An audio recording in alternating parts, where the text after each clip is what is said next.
You were tuned in to episode 13 of the Goodfellas podcast. I'm your host, G5 Jeff TV, aka G5, aka 5, aka the Guru is in the building. I'm solo at the moment, but that will not be the case for long. BoxingFirst Vlog, aka Blunt, aka the General, aka Blunt Bayless will be with me momentarily. Also, VP Shane, aka Shane Abiabuchi, will be in the building with me as well.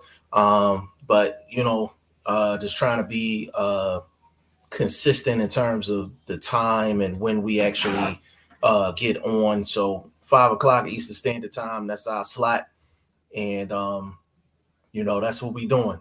You know what I'm saying? So just want to thank everybody for jumping on. We're gonna give a few minutes for people to jump on, and we're gonna get it popping as far as big fight this weekend, man. Shakur Stevenson, Jamel Herring. A lot of people are just giving Shakur Stevenson the victory, and nobody's talking about Jamel Herring. And we gotta talk about it. We gotta talk about Jamel and how good of a chance does he actually have against Shakur Stevenson. Shakur is not really proven. He's beaten a few guys, but this is his first elite level fight underneath them bright lights. And it's going to be interesting to see how he responds. It's going to be interesting to see how Jamel responds. Big shout out to Adrian in the building. Big shout out to you, bro. But I'm excited about this fight this weekend. Like, I think it's going to be a highly competitive fight. And when you're dealing with a highly competitive fight, the one thing that I want is competent judging. We need for the judging to be very competent going into the fight. That's the only thing that can kill a big fight like this is bad scorecards. And I got a real feeling like that could be a situation where, we could see some bad scorecards, like for real. Hey, Vlog, you might have to jump out and jump back in, or your camera on? No, I got it off. You got it off? Okay. Mic check one. Yeah, man. What's going on?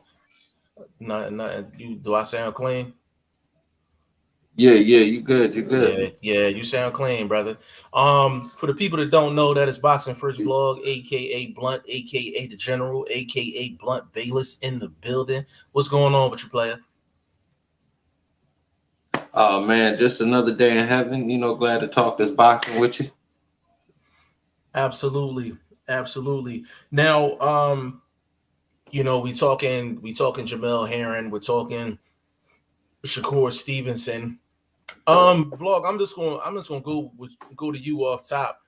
How good do you think Shakur actually is? It's a real debate on how good people think he is. Like, your personal opinion, how good you think he is? Like, you think pound for pound good, or just lower than that? How you feeling? Bro, I'm gonna be honest. You know what? He scares me, bro. Is remember what we went through with Zab Judah?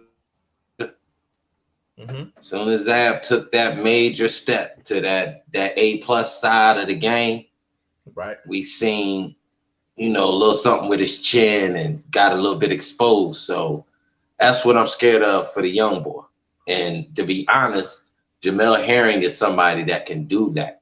I mean, if everybody saw the face-off today, I ain't gonna lie, man. Your boy, he ain't look stunted whatsoever, man. He just, it's like it's another day at the office for him. Like, he don't care about all of that prospect of the year talk and all of that, just, crowning a young kid already. And, he just, man, bro, it seemed like he just ready to go to work. Yeah, I know.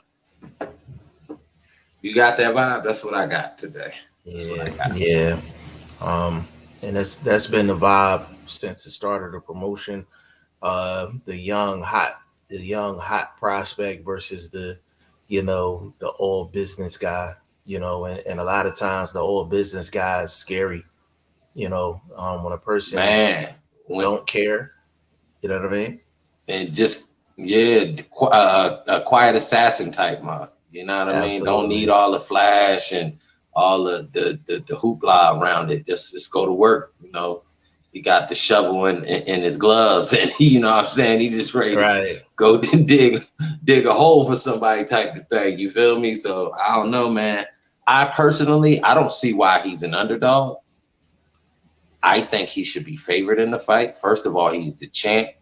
He's based just on eyesight, the bigger guy. You know what I'm saying? Not even just height. It just seemed like frame wise, he just seems to be, to me, a little bit more solid in the chest, shoulder area, and even in the upper thigh area. He just looked more solid. Like the young boy legs look a little loose because you could see through, like he had the skinny jeans on, so you could kind of tell where his calf area was and what he was going to be looking like coming into that ring. He really does look like the smaller guy. So why they have him the favorite, and when his fight style, bro, is he's a counterpuncher. So if the champ doesn't give him the opportunity to counterpunch, can he win a fight attacking the bigger guy and trying to come forward and being a guy that needs to take the belt, so to speak? Because we just had a fight on that, I believe it was the Dezan card. It's one of like 108 guys or something like that. And a matter of fact, it was one of the Garcia cats, and one of his one of his fighters from the Garcia fight family. They had the guy boxing the outside of the ring. He won the fight. I'm tweeting. If you check my Twitter, I'm hitting it up. I'm like, this is a hard fight to score. You're not getting a lot of action. The champ is the aggressor, but he's missing. The guy that they end up giving the fight to, he won it from the outside. I don't know if Shakur can do that. And I don't see a reason why Jamel would play the same position and be the champ, trying to come forward, make the fight, and then get himself in trouble, because I think that the youngster's a better counterpuncher in the fight. You know what I mean? So it's going to be an interesting fight to see how they really it's a chess match to me, because neither one of them is per se like the puncher of the two. Somebody I think hits hard. I think they power balances each other out. They both got some decent knockouts on their record, but I don't think one hits harder than the other, just based on my eye test, like the young boy Shank say, eye test. So my eye test doesn't say Jamel stronger than Shakur or Shakur stronger than Jamel. So it's interesting, man. I don't know. What's your thoughts on it? I understand why Shakur is the favorite. Whenever you got the young guy that people think is going to be a star, a lot of times the odds maker is going to get on the benefit of the doubt. And then a lot of times the odds makers, they're not boxing guys that's actually making these odds. The fact that Jamel is a 5-1 dog is crazy to me. That's crazy to me. He's like a plus 550 or plus 575 the last time I checked. That's great value if you're a betting man like we are. In terms of X's and O's inside of the ring, I'm actually curious to see how this plays out, and I'm curious to see who's gonna be the lead dancer in the fight. You know what I'm saying? Who's gonna be the guy that's gonna initiate the action? Who's the guy that's gonna set the tone? Because looking at both guys, you would think Jamel would set the tone based off his last fight with Frampton, but Frampton is a different situation. He's not Shakur. I think Frampton doesn't offer as many dimensions as a Shakur. On top of that, Shakur is a southpaw, so you got to factor that in as well. There's a lot of familiarity between the two because they're both familiar. They're both with the Bud camp. So I'm pretty sure it's pretty interesting to see if Bud actually gave Jamel Herring some pretty good advice in regards to Shakur, or if he kind of stayed out of it because him and Shakur are so cool. So Jamel might have more insight on Shakur than people want to give him credit for. Because when you work in a camp with somebody, like, you pretty much know what they do, what they're capable of doing. And if I'm not mistaken, I think they've sparred before as well. So it's going to be interesting to see how it plays out. Let me get a couple people in the building real quick. Hold on a second, Shane. Davidian Simmons is in the building. Big shout out to you, family. He said, "What's good, brother? God bless y'all. I love this fight between Jamel Herring and Shakur Stevenson. I'm rocking with Jamel Herring. Just the fact that he's being overlooked. He's a Marine too. for the people that don't know, that is VP Shane, aka Shane Abuchi, in the building. What is going on, good brother? What's good, man? Ain't nothing. So Davidian, the fact that Jamel is a 5-1 dog is the thing that got me like scratching my head. Like he's not, to me, Shakur is not that good to be a 5-1 favorite over Jamel Herring. And that's no disrespect. Yeah, that's no disrespect to. That's no disrespect to. No. Shakur. Go ahead, bro. And let me add this in on it. When you talking about this spread and the way it's looking and all of that, based on Shakur's last outing, why would you make him that much of a favorite? Just based on that in itself, it doesn't seem like he's just that big of a favorite. He's not that offensive where it's like he's gonna blast somebody out the building from Jump Street. This ain't the neighborhood, cashier that he fighting. This is another, and this the champ. You know what I'm saying? On top of that, this is another professional, but a grown man, and he the champ. So I think it's a disrespect, to be honest. That's why I think your boy might put man. Hey, I think he might beat the emergency brakes off this young boy. Because you got to think about it. If you said they sparred before. Yeah, that's what I was told. What I think is crazy is, regardless how you look at it, it's still a step up. How can you? We don't know if this is going to be a step up for Herring. We don't know that because there's a lot of unasked questions about Shakur. But this is definitely going to be a step up for Shakur. And you're such a big favorite. I've never seen that before. I've seen it, but you've seen it. When have you seen it? I've seen it, but not with a guy. Usually you see it with a guy that has either major power or something along those lines. You know what I'm saying? Like, but Shakur, he's not. Let me ask a quick question. Let me ask you a quick question. What was how big of a favorite was Virgil Ortiz against what's the boy name? He hurt his arm in the fight. Okay. Oh, the brother. He was just coming. Yeah, Hooker. Yeah, how much of an event now? That's a young upstart. Like, what was the difference in that fight? Was it as big as this? I do remember him being a favorite in that fight. Yeah, Virgil Ortiz was a bigger favorite against Hooker than Shakur. Was Errol Spence a bigger favorite against Kell Brook? That's a good question. I got to look that up. I'm not sure on top of my head. Yeah, I'm not sure on top of my head. I actually, you know what? I think Spence was less of a favorite. He was less of a favorite. And that's my point. That's my point, bro. That is my point. Like, in that scenario, you had a dude who was coming off a loss, was having weight trouble against a killer. Errol Spence was an absolute killer at that time. And he's less of a favorite against a dude who's established. You're forgetting Jamel Herring has come off some real good wins. This is a dude who knows how to win.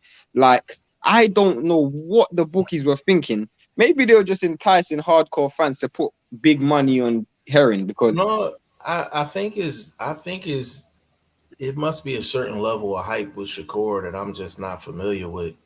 Like I'm just y'all know, like I said in the previous show, like I'm not gonna crown somebody until they give me the reason to crown them underneath them lights. And I'm sorry, when I watch Shakur and I watch Jamel, let me pull this up real quick. My guy Tree James is in the building. Yo, he said he's an 8-1 favorite. That's crazy. It's an 8-1 favorite. He's an 8-1 favorite. Hey Tree. For the people that don't know, that's Tree James out of Iowa. But he's familiar with that Bud Crawford camp, Jamel Herring. He's cool with all them. Tree, can you confirm or not whether they sparred or not? And if they have, do you have any information on that? Let us know. Conrad Boxing in the building. He said evening, still not sure whom to pick in this fight. Yeah, I'm still up in the air. The fact that you're up in the air just shows you that it's not a 5-1 fight, bro. Yeah, and if Tree is correct, it's an 8-1 fight. I think from Shakur's end, I think he was like minus like 900 or something like that. Something crazy. I checked today, And in order for me, if I put $100 on Herring, I would win $500 back. Yeah, and I think with Shakur, I think you got to put up $900 just to win 100. And I'm sorry, Shakur is not that good. Nah, bro. I'm gonna keep it real, bro. If Boots fights Errol Spence, Boots ain't no 8-1 dog in that fight. And Boots is Yo, way more talented than Shakur, in my listen, opinion. I'm on FanDuel right now. Shakur Stevenson is a minus 950. You got to put up $950 to win 100. Jamel Herring is a plus 550. You put up 100, you win 550 on Jamel. I'm sorry. I don't know. It's just listen. I'm sorry. Do I know? Like, here's my thing. So when you see odds like this, it's one of two things. Like Conrad is stealing my thunder in the comment section, but I'm gonna get mine off first. Usually, you see something like this, and the odds makers know something. Like something's going on behind the scenes that the odds makers know about. When I see, we call this a sucker bet. We call this a sucker bet, like in the betting world. Like this is a sucker bet. You know what I'm saying? But usually you see something like this that's like real odd. Odds makers are in the business of making money, so they're not going to come up with no crazy lines. So it's kind of like, what do you believe? Like, do you feel like they think Shakur is that good, or is it something going on in Jamel's camp, or like whatever? Me personally, I think they just got it wrong. I think they just got Maybe it they're wrong. sleeping. Maybe, but this is the thing. I can't even say they're sleeping on Herring because there's nothing in Shakur's fights and in Herring fights that there's a massive disparity in terms of who's a better person to win. I mean, I can't see it. I literally can't see it, bro. I don't know. I just can't see what people are seeing. Yeah, and It's the a thing, 50-50 fight to me. yeah, and the thing is this, like with Jamel, he's coming off of the better victory. Like let's keep it let's keep it 100. Victories. The last two victories is better than Shakur's, and then on top of that, Jamel has some familiarity with Shakur because of the Bud camp. Then on top of that, to my knowledge, what I have been told as far as Jamel's camp has gone well, and there's no issues in regards to Jamel's camp. Now, I'm not saying I'm the end all be all in terms of guys coming into a fight, but I'm pretty tapped in with that camp. You know, just outside people that's tapped in with that camp. If something was going on with Jamel, there's more than likely I would have heard about it. I would have heard about it. Professional though, bro. Let's keep it real. Jamel has Well, always walked a good line in his professional game. well, He's not an Adrian Broner. Yeah, but being a professional and having issues in your camp can be two different things. You might have a nagging injury, something like that that's out of your control. You might have got clipped in sparring. Like it could be a couple things that's outside of the professionalism that you're talking about. I just haven't heard anything. I haven't heard anything like negative out of Jamel's camp. There's no way on God's green, bro. There's no way on God's green. It's a 5-1 fight. There's no way of fight $900. Bro, I'm gonna tell you what they betting on. Listen to me. This is what they're betting on. They're betting on Shakur being able to sting him off the counter. That is something that Shakur is very excellent with, a la Azab Judah. What they're not understanding is, will he be recounted in his chin testing? They're betting if Herring's the offensive fighter, he's going to put himself in an open situation to be countered by a young, slick cat.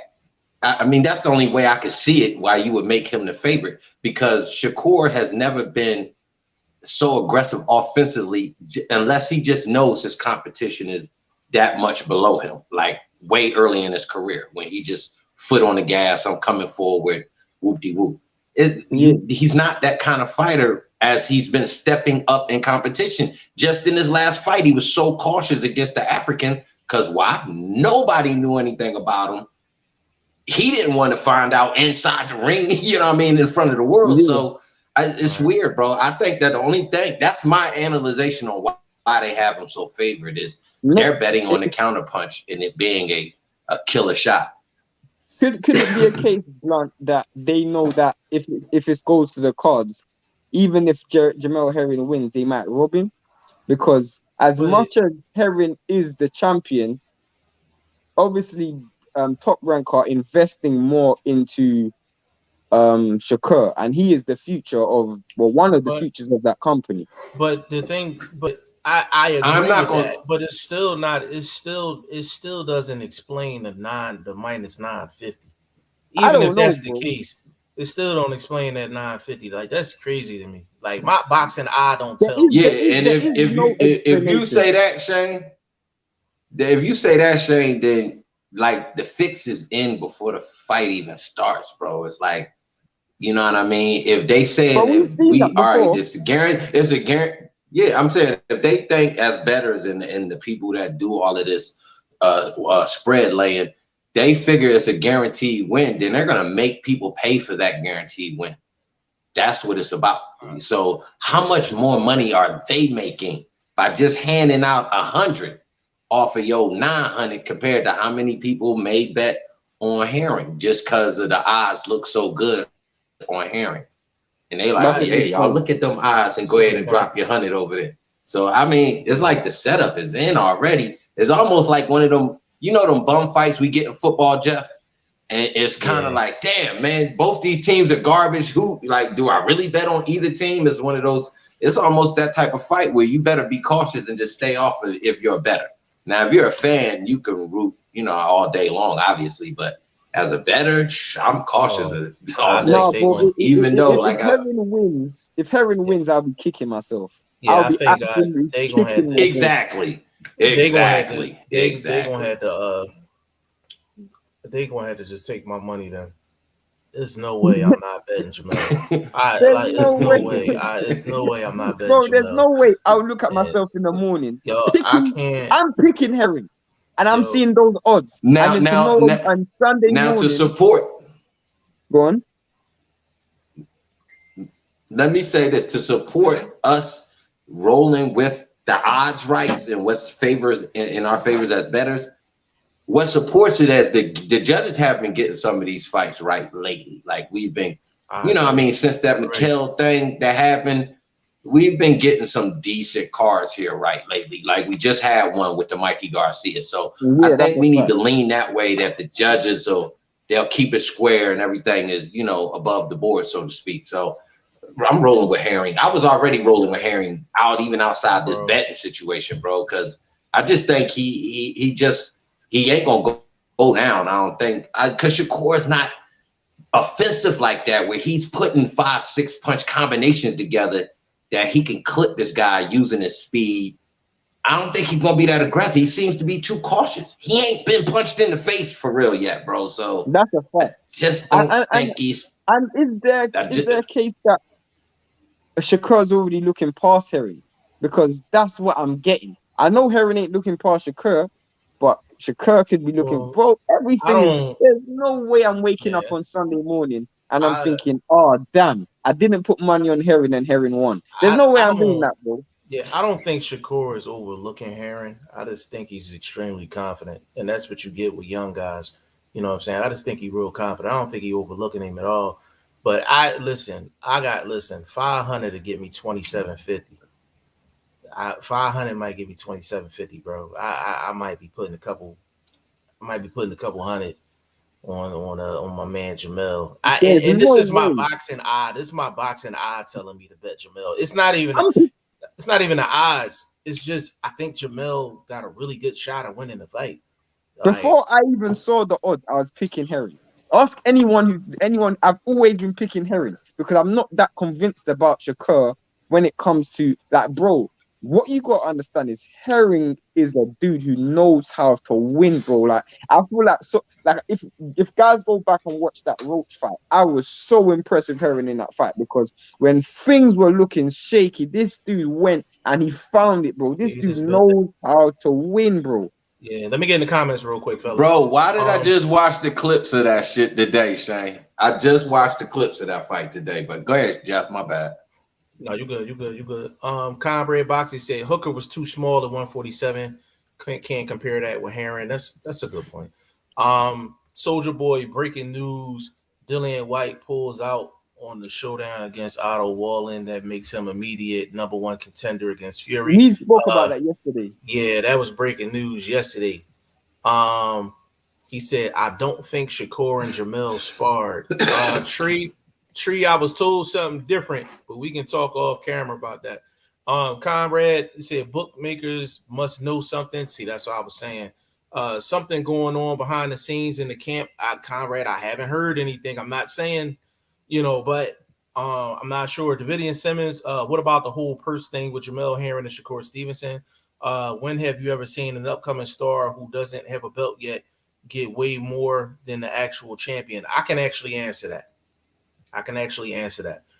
So Davidian, when you're dealing with a guy like Shakur, when you're dealing with an Olympian, I think he won silver. When you have those type of accolades, it comes with a guarantee. So Shakur has a certain guarantee in terms of his purse in every fight that he's in. So it really doesn't have anything to do with Jamel. It's just the fact of the guarantees that Shakur has from his original contract. It's probably higher than Herring's guarantee. It's definitely higher than the Herring's guarantee. So when people say, "Oh well, why is Jamel Herring being disrespected?" It's not the fact that he's being disrespected. It's the fact that Shakur was given a guaranteed amount up front for every single fight. This fight didn't go to purse bid, so it's not. And it's it not didn't go one to of purse those. bid, It's not right. one of those type of fights. It's a fight where they're both in house, so they're already contractually obligated to Top Rank. Yeah, so Top Rank paid them what you signed. You signed to right. pay this amount of money. This is what you signed. Yeah, so Shakur is basically getting his upfront money plus some side bread, and then whatever Jamel And from negotiated, what but I know, nothing this has one fight to do ain't with the on other. pay-per-view, is it? It's not on pay-per-view, is it? It's not a pay-per-view fight. That's what makes it worse. So there's You no know what I'm backing saying? either. So it's There's no really no back backing. end money. So this is straight Top Rank paying out of pocket. D Hodges in the building, man. Big shout out to D Hodges. Conrad Boxing, I'll pick Shakur for the fantasy league and put some lunch money on Herring. Soldier Boy, that's Soldier Boy saying that's what he's gonna do too with Conrad. What Conrad said. My guy lay him down. Williams is in the building. Big shout out to you, bro. This is another guy that's familiar with that camp. He said Herring is gonna win. Experience is gonna take over. Lay him down. We thinking the same thing, bro. I like the experience. I like the physicality of Herring, and he's been in the trenches. Like he's proven. Like, and he's not an older guy. Like he's still relatively young. So I mean, it's not like, And he's active.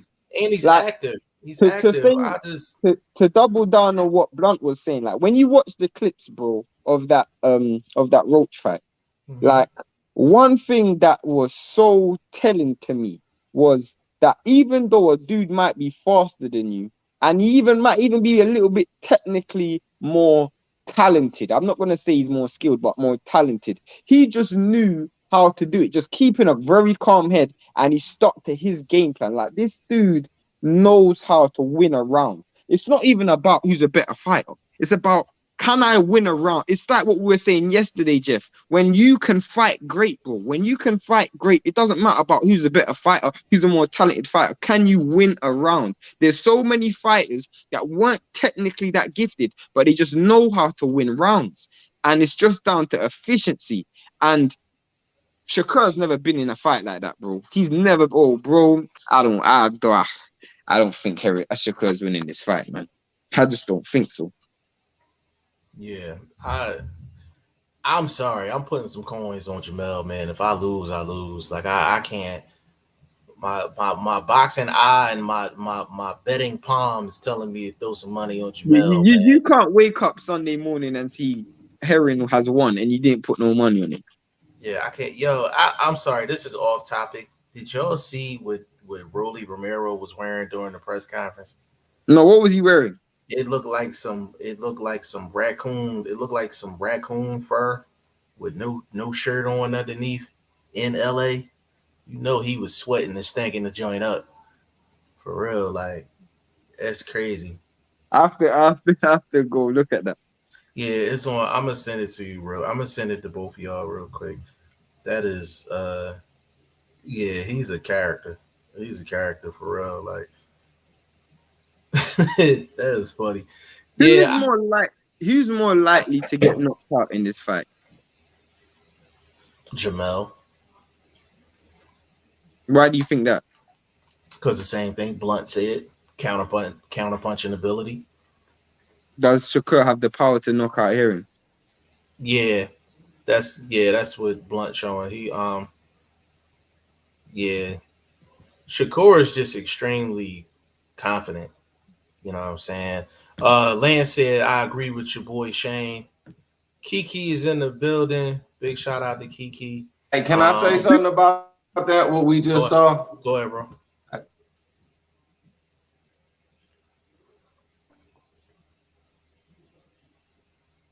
Boy, I hate this goddamn technical shit, nigga.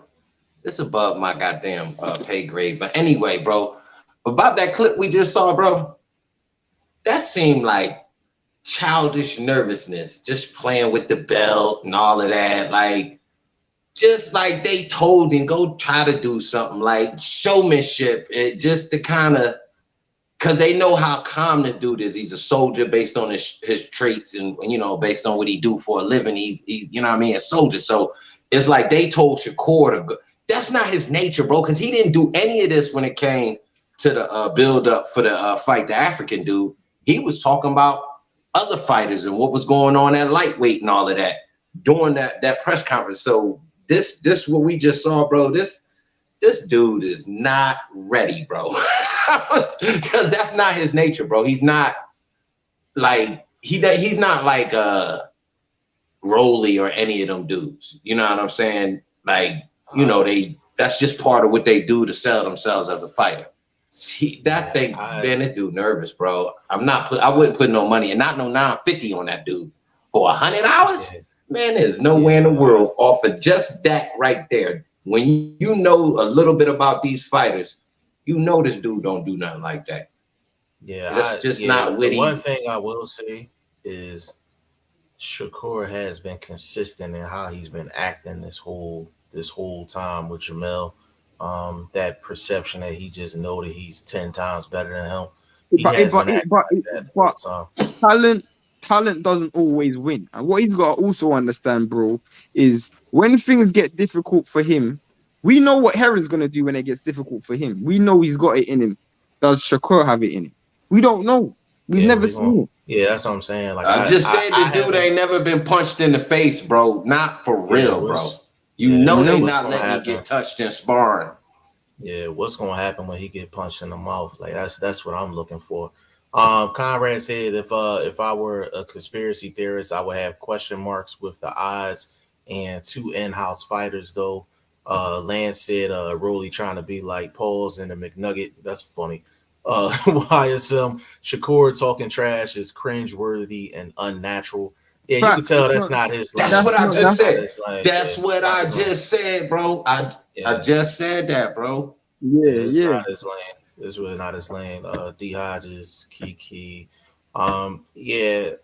Shakur just comes off as extremely confident, but that's why when Tree said earlier, like he don't think they ever sparred, I was told that they did. But Shakur comes off as a guy that like possibly have sparred Jamel and got the better of him. That's how he's acting. I'll give you an example, yeah. And this is a British example. Sorry for my British example. I apologize, but I have to give it regardless. I remember when Anthony Fowler and Scott Fitzgerald. Conrad will know this because Conrad like follows British boxing a lot. During the Olympics, Anthony Fowler was absolutely destroying Scott Fitzgerald. Scott Fitzgerald didn't actually get to go to the Olympics. Anthony Fowler did. And when they were sparring, literally, Anthony Fowler used to son him, literally just deal with him like a kid. When the fight happened, Anthony Fowler was just so confident. It was like, oh, I'm going to absolutely destroy this dude. I've beaten this dude so many times in sparring. And he kept bringing up the sparring stories. He was just so confident. And Scott Fitzgerald knew what was happening in sparring and how many times he had lost in the sparring and literally admitted it. Bro, when he went in that fight, Bro, he just brought out some level of dog that I've never seen, and he absolutely destroyed Fowler. So that is my point. Like sometimes you can't just look at sparring and build your confidence off the back of that, because Yeah, that's not boxing. we'll tell That's Shakur actually that. not boxing. We'll tell Shakur that. Hey, let me ask a question though. Let's break this fight down a little bit for everybody in the chat and get their perspectives. Better footwork in the fight. Who y'all got? Shakur. Okay. Speed. Who you got? Shakur. Power. Who you got? Herring. Chin. Who you got? Oh, definitely Herring. I don't know. So. Oh, but the truth is, you have to go by what you know. So just because I don't know and I know Herring's taken punches before, I just have to just by default. Yeah, I'll go Herring by default. I agree with that. I agree. Yeah, I'll go with Herring by All default. right. Last one. Last one. This will break it because they seem like they even based on the questions I'm asking from how you guys' point of view on the breakdown. Who you think will have it in the late rounds, conditioning wise? Who you think will be the fresher guy? That's a hard one. To me, this That's fight a real hard goes one. the distance. That is a hard question. It depends on the pace of the fight. Because if the fight is fought at a high tempo, I think it suits Herring. Purely and simply because Herring's been in high tempo and played high speed chess before. Shakur's kind of dictated the pace of every single fight. And if he wants to take a walk, he can take a walk. If he wants to take a break, he can take a break. But if the fight's fought at a pedestrian pace, it will suit Shakur. But if it's fought at a high tempo from the start, I think it suits Herring. Yeah, it sounds like an even fight.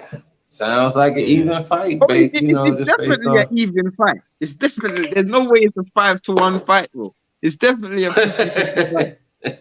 Yeah, I'm gonna get Wyatt Summer here in a second because he definitely will have some insight. Yeah, send him the link. Send Wyatt the link. I just sent it to him. Yeah, and let me put his last comment up too. Said Shakur bases everything off of sparring, and some fighters spar way different than they fight. That's a fact. That's a fact. That's 100% facts. A lot of guys. Yeah, I mean, you gotta look at it. Sparring is made more as a toughening tool. It's not really made to work on a strategy for the fight. You're not, because you can look at the ring sizes, timing that's going on. They usually have them going 2 minutes, go hard, 2 minutes, boom, bell. You know what I mean? Things like that. It's just a whole different setup to think that because he's good in sparring, getting all quick combinations to guys that's basically just coming in there to cover up, to eat your shots, to let you develop muscle memory off of them. And I don't know, bro. I can't judge a lot. Let me add this as well. When they bring a guy into another guy's camp, their job is to work with them, not to beat their ass, because they got to get to the fight, whatever fight they get ready to sign up for. That's not always the case, though. No, I'm talking about for a big fight like this, and you bring somebody in, they're not brought in to beat their ass because they got to get to the big fight. You can't have them fucking up the money. You know what I'm saying? Now, if it's some regular fight or it's just a regular sparring session, that's something different. But when you're talking about a big fight like this, sparring guys are brought in to work with guys. So if people think sparring partners are coming in there to put it on a guy, even if they put it on the guy, it won't be for long. It will not be for long. We've heard guys. What happened with Spence and Floyd? Spence put it on Floyd, and what happened? He got kicked out of camp because he wasn't there for that. He wasn't there for that. You know what I'm saying? He was there to work with Floyd. He wasn't there to put pause on him. So that's my point. You know what I'm saying? You can't judge everything off of sparring. So I agree with that 100%. Kiki said I can agree with that statement. You look at a dude like Wilder. I mean, he can't fight like how he spars or spars like how he fights, because he'd be knocking every sparring partner out in one round. He'd just be knocking dudes out every. He has to spar differently to how he fights, because none of his sparring partners will last 5 rounds. He'll just land the right hand, and every sparring partner would have to go home. Literally, that's not sustainable. So some dudes actually have to spar different to how they fight. Yeah, I mean, it depends on who it is. It depends on the type of camp that you have. Depends on you know, how hard your camp is going to be. Some guys do spar and it's a situational thing. Like, you know, like some British fighters is like that. Like they don't do hardcore sparring, but if you come No, here in the States, it might be a situation where it might be maybe like a month before the fight or something. That guy might have a sparring session where it's doghouse rules. He might have to fight 4 or 5 different guys, you know, during one session. You know what I mean? So it really depends. But I know that if a sparring partner comes in there and whips the main guy's ass, he's not going to be in there every day because it defeats the purpose. That's why I don't read into sparring too much. Like I don't. It's like beating somebody in basketball in practice. Like you do a 1-on-1 in practice. Like you be like, all right, but he gonna bust his ass in the game. do Like it you don't think work this like fight that. is a bit too close to home with Bomac, Terence Crawford, Herring, Shakur? I mean, it's quite Well, close for to home. for that reason alone, like if I had to say, like there's some underlying information, that's where it would be. Let me get my guy in here, man. YSM Sports Media, what's going on, baby? Yo, What's going on? You got the What's up, floor, bro? brother. what's good, Five? All right, so I was talking to a very respected trainer, Right. and he echoed the same sentiments that we are saying about Shakur in sparring. He bases everything off of sparring. Like, if he does well against somebody in sparring, then he just automatically assumes that that's how it's going to go in the fight. But, like, I've seen situations where certain dudes spar and then the fight goes completely different. A situation, Teofimo Lopez and Avery Sparrow, right? Mm-hmm. So I've heard from at least more than 5 people that they pulled Avery off the couch for Richard Coleman and offered him nice money to come up there. Mind you, he's off the couch. They said they paid him for 2 days. He whipped T.O.'s ass on the first day. He said, whipped his ass. They didn't call him back the second day. And what does T.O. go and do? He goes and mops the floor with Richard Comey, and Avery goes and a little bit later fights against Supernova. Right. Some dudes look at sparring as just sparring. They're working on specific stuff. They're doing simulations for the fight. Okay, I got to work on throwing a straight right. So I'm just going to do everything I can to throw the straight right. And you got some dudes that are going out there and got a point to prove. Shakur is one of them guys that has a point to prove. But a fight is a fight. It's not a simulation. It's a fight. Yeah. And Hey, bro, you putting some bread on Jamel, yo? yeah. Bro, I'm telling you, bro, there's no way I can wake up on Sunday morning thinking what I'm thinking and see Heron win and be happy with myself if I don't put money on that fight, bro. I have to, bro, there's no way. This is no way. If I'm going to let a 5-1 pass me, there's no way. There's no way. Yo, I'm going on record, and I'm going to the fight. I'm going to work the fight. So I'm going on record saying this. I think Shakur is very good. I'm not sure Shakur is special. I'm sure that Devin Haney is special. I'm sure that Boots is special. Right. Not sure about Shakur, and I feel like Shakur may have to go through some fire, like, cause that what's that? I wish y'all could see me right now because I'm doing this little stance where that hand go up real high, and it's just everything is based off of distance. But what happens when somebody robs you of that distance? What you gonna do then? And that's what I need to see. And bro, this is what's a crazy thing. Haney had his acid test against Linares. What's it called? Boots had his acid test against Lipinets. They passed those tests. Shakur ain't had that test. He's going straight into the fire against the world champion. There's no way. There's no way. Shakur guys would tell you, oh no, but this happened in sparring and that happened in sparring. I don't care about sparring, bro. Yo, in the NBA, we don't say, oh yeah, Kobe was giving it to Rick Fox in sparring or in practice. Hey Jeff, we ever said that? We ever said what happens in practice? Yeah, In my Allen Iverson voice, practice. yeah, Practice. exactly, Nah, exactly. man. Yeah. That's the thing. We don't know what's gonna happen when Shakur get punched in the mouth. He's gonna get punched in the mouth Saturday. Like he's gonna get punched in the mouth, Because and it's like, what is he he's gonna not do? tank.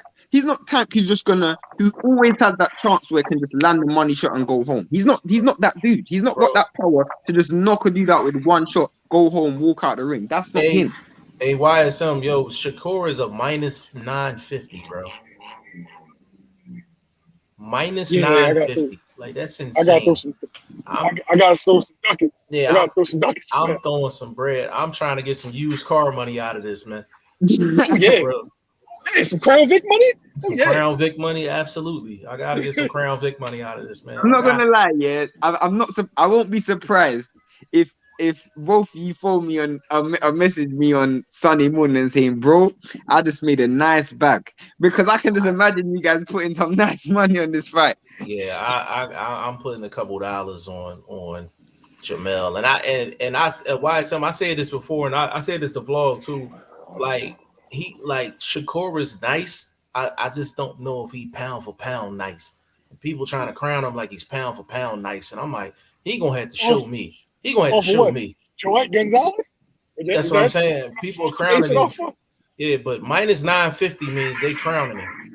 Yeah, that's what minus 950 mean to me. They Bro, crowning him. YSM, let me ask you a question, yeah? If Boots fights Errol Spence tomorrow, is Boots gonna be a 5 to? Is Boots gonna be 950? 950 favorite? There's no way. And Boots is way more talented than Shakur, and he's bro. That is crazy. That is crazy. The dudes that run the book, I don't know. Sometimes they fall in love with the hype. Sometimes they fall in love with the hype. Yeah, that's what I said. Because remember that Anthony Joshua, Andrew Ruiz. Bro, can I say something? Go ahead, bro. Bro, you know why this man is so favorite? Because they're already setting up the Teofimo Shakur fight at 135, bro. So they want him to come into that fight as the 130 champ, sell it better, champ versus champ, that sort of thing. Because for some reason they just think I'm on Twitter right now, bro. Boxing Twitter is crazy, bro. That's why I think they're already making plans. It has to be a reason why the spread is so big, bro. It's like they got a guaranteed win in for him sometime. I heard they were trying to make this is the last fight I'm saying. I heard they were trying to make Valdez versus. I mean that could be Valdez ain't gonna sell. No, I'm just saying. Last time I heard from Teofimo, he wasn't even trying to stay at 135. He was trying to fight Taylor at 140. That's the last thing I heard from him. I can see both, but I don't see Taylor staying. I don't see Taylor staying long after Jack Catterall, because remember that got pushed back. That's gonna be February. Yeah. So I wanted to say something to Vlog and Jeff though, because they'll be able to understand this. Hearing Shakur talk, right? Don't they just? You ever get into an argument with a Jersey dude and they talking tough stuff, but you don't believe it? Yeah. You just sitting there looking at him. No, Shane, like really, if you ever understand Philly dudes and Jersey dudes arguing, they're like, yeah, I'm gonna do this and I'm gonna do that. You like, yeah, but you're not. But the reason why I believe that, the reason why I believe that is because Shane. Hold on real quick, Shane. I'm gonna tell you why that's such a good analogy. Like that's like arguing with a dude from like New Brunswick or like Trenton or something like that, and you straight from Philly, and they talking all this greasy stuff, and you just looking at them like, do you know where I'm from, and do you know where you from? Like that's a great analogy. But bro, it's the reason why I know for a fact, especially in Philly dudes have that level of arrogance. Because when YSM brought me to the gym, I don't know who the dude was, but he was like to me, "Oh, bro, when I hear British people speak, they just sound so soft to me," and I just found that so funny. Do you remember that, YSM? Oh, can you repeat it, Shane? Somebody called me. I didn't catch it. I was saying when you brought me to the gym, there was that dude who was like, "Oh, every time I hear British people speak, I just find them so soft to me." Yeah. Yeah, it's crazy. Hey, crazy. Let me say this. Let me put this out there real quick. You know, friend of the family. You know what I mean? L Dub got the boy Shakur winning by decision over 12. Say it's going to be a technical chess match. I can see be that competitive. happening. I can see that happening. Blunt, I will say this to you: the fantasy This the plug. shows you that This the L-Dub plug. isn't the best. L-Dub isn't the best guy at predicting. He ain't the plug in predicting. I tell you that. He's not the plug in predicting. He's great at predict. He has a very good knowledge of boxing. He's the person I go to for boxing. But in terms of in-fight predictions, he ain't the greatest. Yeah, but that's just out of love. That's just out of love. That's a love shot right there for sure, man. I mean, and listen, it could go that way. And to be honest with you, with Shakur being the more popular guy, the guy that the promotional company is really pushing, like if it was even money across the board, I probably would say, hey, Shakur, that's a likelihood of that happening, especially with you don't know what's going to happen with the judges. You know what I'm saying? But since we talking odds and stuff like that and experience by Jamel Herring,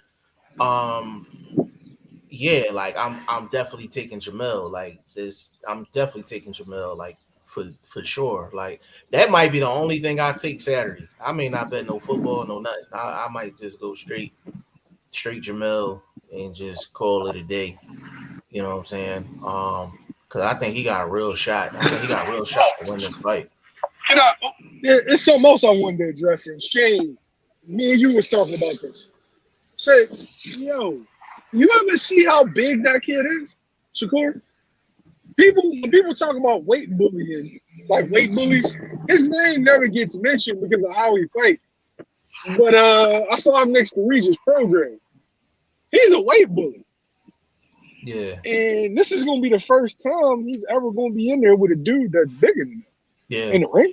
Yeah. Oh, yeah, that's a fact. He was weight bullying. I've been saying that. 126 I've been was saying that. Yeah. I've been saying that. Yeah, people, and the thing is, YSM, he's a weight bully, but at the same time, he don't even fight to the point to where he really takes advantage of it. Like he could do a lot more with the weight advantage that he has. But I think that's more of a confidence thing, because in my opinion, I feel like he uses that weight bully more for his defense, because he knows dudes who are smaller than him probably ain't going to be able to knock him out. Probably ain't going to be able to hurt him. It's kind of like AB when he was, you know what I'm saying, when he was making his run. You know what I'm saying? When he was at 130, and you know what I mean, when he was at 130, he was just letting guys just swing shots at him. Like he just knew it wasn't going to do nothing to him because he was 10 pounds heavier than everybody he was in the ring with. Exactly. But yeah, if Shakur wins this fight, I'm subscribing to Shakur Stevenson. Oh, that's a fact. I'm subscribing for sure. But if Jamel goes in there and do what I think he's gonna do, then Shakur is not as good as people saying. I think he's nice. He's just not. He going to show me, man. I'm sorry. I mean, he going to show me. He going to show me. Go ahead, vlog. Yeah. When you the house fighter, bro, and you the bigger name inside that house. That 950, man, just really saying something. I don't want to just waste no $100. You know what I'm talking about? I understand what saying, man. Because look, this reminds me of Rolly Jackson Martinez. This reminds me of Rolly Jackson Martinez, man. We all saw a great boxing match Jackson put on, and just some reason they didn't want to put no steam behind him, so they didn't raise his fist. They already had steam behind Rolly.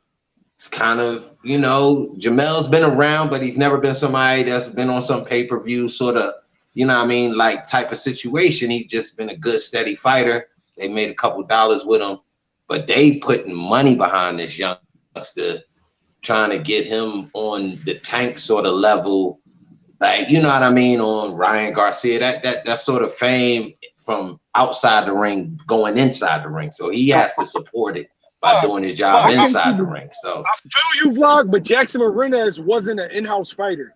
He was just an opponent from like I think a smaller promotional company that they brought in. I can see my man Rob. Was good, Rob. I can see Shakur crying after this fight, like he done after the Olympics. Hey, yo, that's a shot. Hold on, let me get in the comments real quick. Kiki said Shakur talked too damn much, saying that he knows about Herring. The one thing I can agree with, Bomac said Shakur is a fighter, but this is business. Training with Herring. Kiki said, Shane, check out the second part of the All Access they dropped today on Top Rank. I'm gonna check that out. I haven't checked it out yet. Kiki laughing. My guy Rob Acosta in the building, man. What's going on, player? Yo, Rob. What's going on? Judah man. Israel, what's going on? The Ducks are at a all-time high. We never see the best fights. I gotta disagree with that. We got a nice run going on right now in boxing, bro. I gotta disagree with that. I mean, we got a real nice run. This weekend is a good fight. But this is the thing, like, I don't. You know what? When Blunt said what he said, I don't think though I just think Top Rank just never believed in Herring because they put him up with fighters and they literally set him up every single time to lose. I just don't think they believe in him. They've never really believed in him. It's not even the fact that he's not a household name. I just don't think Bob Arum believes in him because when they made him fight Frampton, they made him have to go to the other dude's hometown. And when he fought, like, everything is always about the other dude. It's never about Herring. I just don't think they believe in him, bro. You know what, Shane? I'm a slightly disagree with that. There's a difference. Like, promoters show how much they believe in a guy by how much money they put behind him. They just never put a lot of money behind Jamel. But Shakur gave them a reason to put money behind him, though. You know what I'm saying? Like, Jamel doesn't have Olympics. You know how that goes. If you're an Olympian and all of that, you got negotiating power when it comes down to getting a contract with promoters. Why is something in my line? But yeah, that's true. No. You're 100% right. But I want to piggyback off your point, Shane. He's a PBC fighter, bro. He's a PBC fighter that fights. Herring's a PBC fighter that signed with Top Rank. So as far as like the push goes, he's an in-house fighter, but he's not an in-house fighter. Al Heyman and them cultivated him, and he ended up signing with Bob. So I get what you're saying, Bob. They may not believe in him, but he's really not one of their guys. Fair enough. Tio's one of their guys. Shakur's one of their guys. Jared Anderson's one of their guys. Yeah. He's really not. Yeah, he's an outsider. You know but neither was Fury, but they pumped Fury. Yeah, but that's different though. Bro, that's Fury, bro. Come on. That's different. That's different though. You know what I mean? Big shout out to Clarence McLean, man. That's my guy. Say what's up to everybody. Same thing with Rob Acosta. Clarence said end of this year, there's some great bouts. Yeah, man. It's hold on. Robert Acosta, he said, Shane, you fired for that statement. Which one, Rob? Yeah, man, it's no boxing on a real good run right now. I know somebody said they don't make the best fights, but usually the people that say that, I usually ask them like, what fights do you want to see? And they usually only mention like 2. You know what I'm saying? But boxing on a real solid run right now. And I think it kind of got clouded. In fact, what fights does anyone want to see right now? In fact, like which will Crawford versus Spence. Yeah, that's what they're going to say. Crawford's fighting Porter, and Spence is injured, so I don't see you can't get that fight. So you're getting the second best thing, in my opinion. But that's a casual answer, though. So usually people that say boxing ain't giving out the best fights, they really don't know what the best fights is. He said, hold on. Rob said about Shakur not being important. You said that, Shane? I didn't say he's not important. I said they just never. When I said they never really backed Herring. I wasn't talking about Shakur. They never backed Herring. Yeah. Clarence said Devin Haney versus Teofimo. Yeah, I would like to see that fight. But this is what I was explaining to people. And I mean, YSM, you know this. People think you being a free agent, like you got all this pulling power. I'm like, you actually got less pulling power as a free agent than you being signed to a promoter. Because I'm like, as a free agent, you have to sign a contract for a fight, and the promoter has no options on you. That's the only way you keep your free agent status. There's no way a promoter is going to do that. So they have a harder time getting fights than the person that actually has the promotional deal. I mean, if you look at it, look at the someone like the likes of Regis Prograis, very talented fighter, entertaining fighter, but he's not signed to a network, struggling to get a fight. Well, he signed to Probellum now, which is an extension of Al, basically. Yeah. But it took him a minute because look, I mean, after the Taylor fight, he should have just gone from height to height. You know, he was supposed to fight Hooker, he didn't get the Hooker fight. He was supposed to fight Broner, he didn't get that fight. Then I heard there was talks of Tank and all of that. Probellum sound like an ointment, yo. Like it don't even sound, it don't even sound like a company. It sounds like something you put on your knee, like when it's sore. Like Shane, speaking of that, right? People don't even realize that after Joshua versus Ruiz, Eddie Hearn was Ruiz's promoter. He had a contract with Ruiz for like the next 2 or 3 fights. Is that any only way a promoter is giving up one of their big dogs to you is that if they're going to have an option on you. If they're not going to have an option on you, they're not giving up shit. I mean, there was one time Eddie Hearn was real naive when he done this though. When he put Hooker in there with Ramirez, he was real naive when he done that. He literally just let Hooker lose and then let Ramirez run away with the belt to top one. That was real naive. I think he learned his lesson from that. Rob Acosta said you still fired though. He said you still fired. When he say YSM? He should have learned a lesson by signing Maurice Hooker in the first place. I was getting ready to say Maurice Hooker's name was mentioned several times in this live before you came on. Hold on, Clarence McClain said, "Question, fellas, what happened to the meeting with Bob?" That was so entertaining, yo. Like that whole thing when Devin Haney and Teofimo was going back and forth.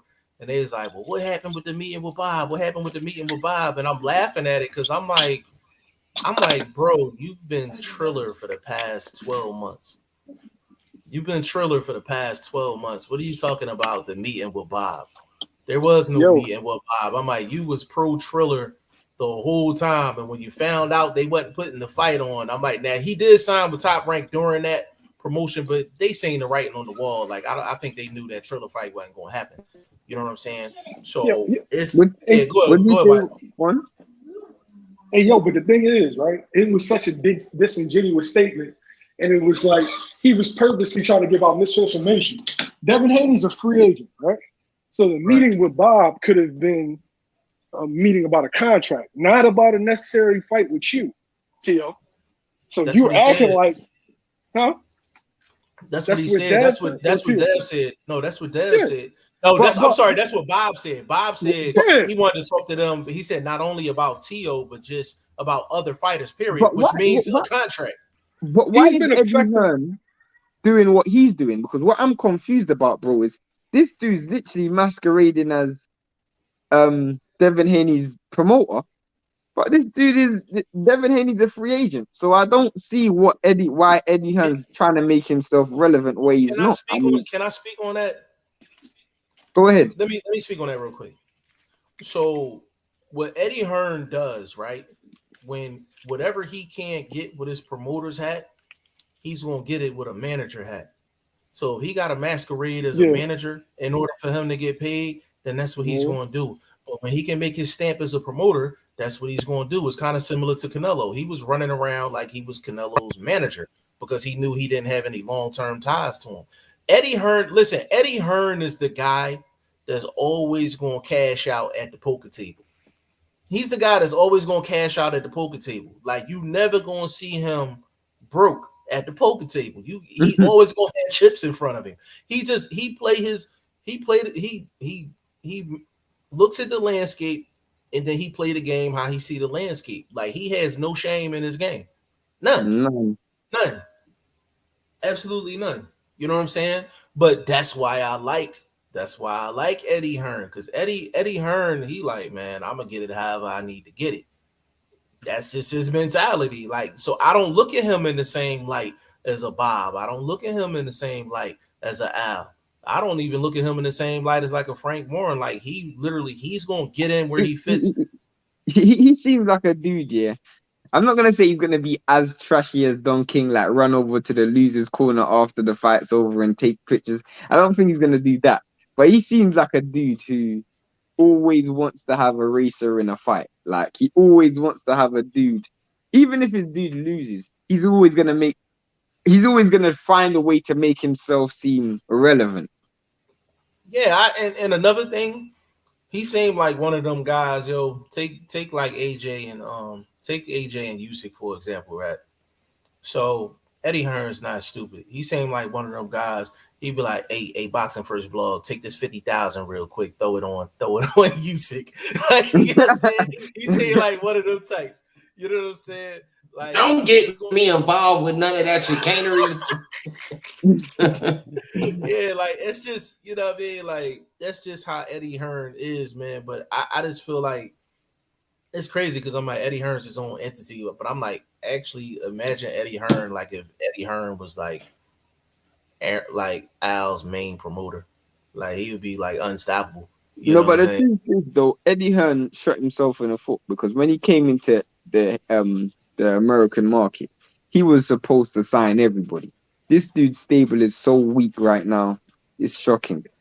Well, it's just being naive because he was naive coming into, you know, when you stepping into a new market, you got to do intel. That's like if you go into a new city, you got to find out what's popping in the city before you start making moves. He just never did his homework. He thought that everybody was working like together. No, not even that everybody was as money hungry because he literally just started throwing money everywhere and thought everyone was going to chase it. And somebody just wasn't willing to chase it. But listen, Shane, but this is the thing though, like throughout boxing history, that's been done and it's never worked. Rock Nation did that. 50 Cent did that. Like it's really comes down to there are powers that be.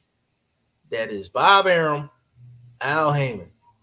Like that's the top two godfathers of the sport. You're not penetrating them two. Rick Ross Rick Ross had to get into the game in a different capacity. He wanted to get in as a different entity within boxing, but because it's impossible to penetrate the people at the top, he had to get in where he fit in. Now he's managing people, doing things like that. Like in boxing, it's a real stronghold. Like that's why you never see, you know, like smaller promoters, they always stay smaller promoters. Like the most they're gonna do is become a smaller promoter for either Al or Bob. You know what I'm saying? Like that's just how it goes. You know what I'm saying? That's just how it goes. We got a couple comments in the comment section. Let me get at these real quick. Conrad said, talking about Eddie, what do you think of the theory that he constructed the Dillian pullout to have a backup horse for the Fury fight? Yeah, I don't think Dillian's shoulder is hurt. I think that was an Eddie move. We talked about that yesterday. Like it makes sense. But let me go ahead, Block. Man, I'm got some breaking news I got to share with the peoples. Your boy Oscar Rivas just weighed in at 222 with a bridge weight title. Your boy Usyk was 221. He the heavyweight champ. That's crazy still. That is actually crazy. This is why you gotta love boxing, man. This is why you gotta love boxing, bro. God bless. Blessed be the Lord. I mean, this whole bridge. I just had to. This whole bridge stuff.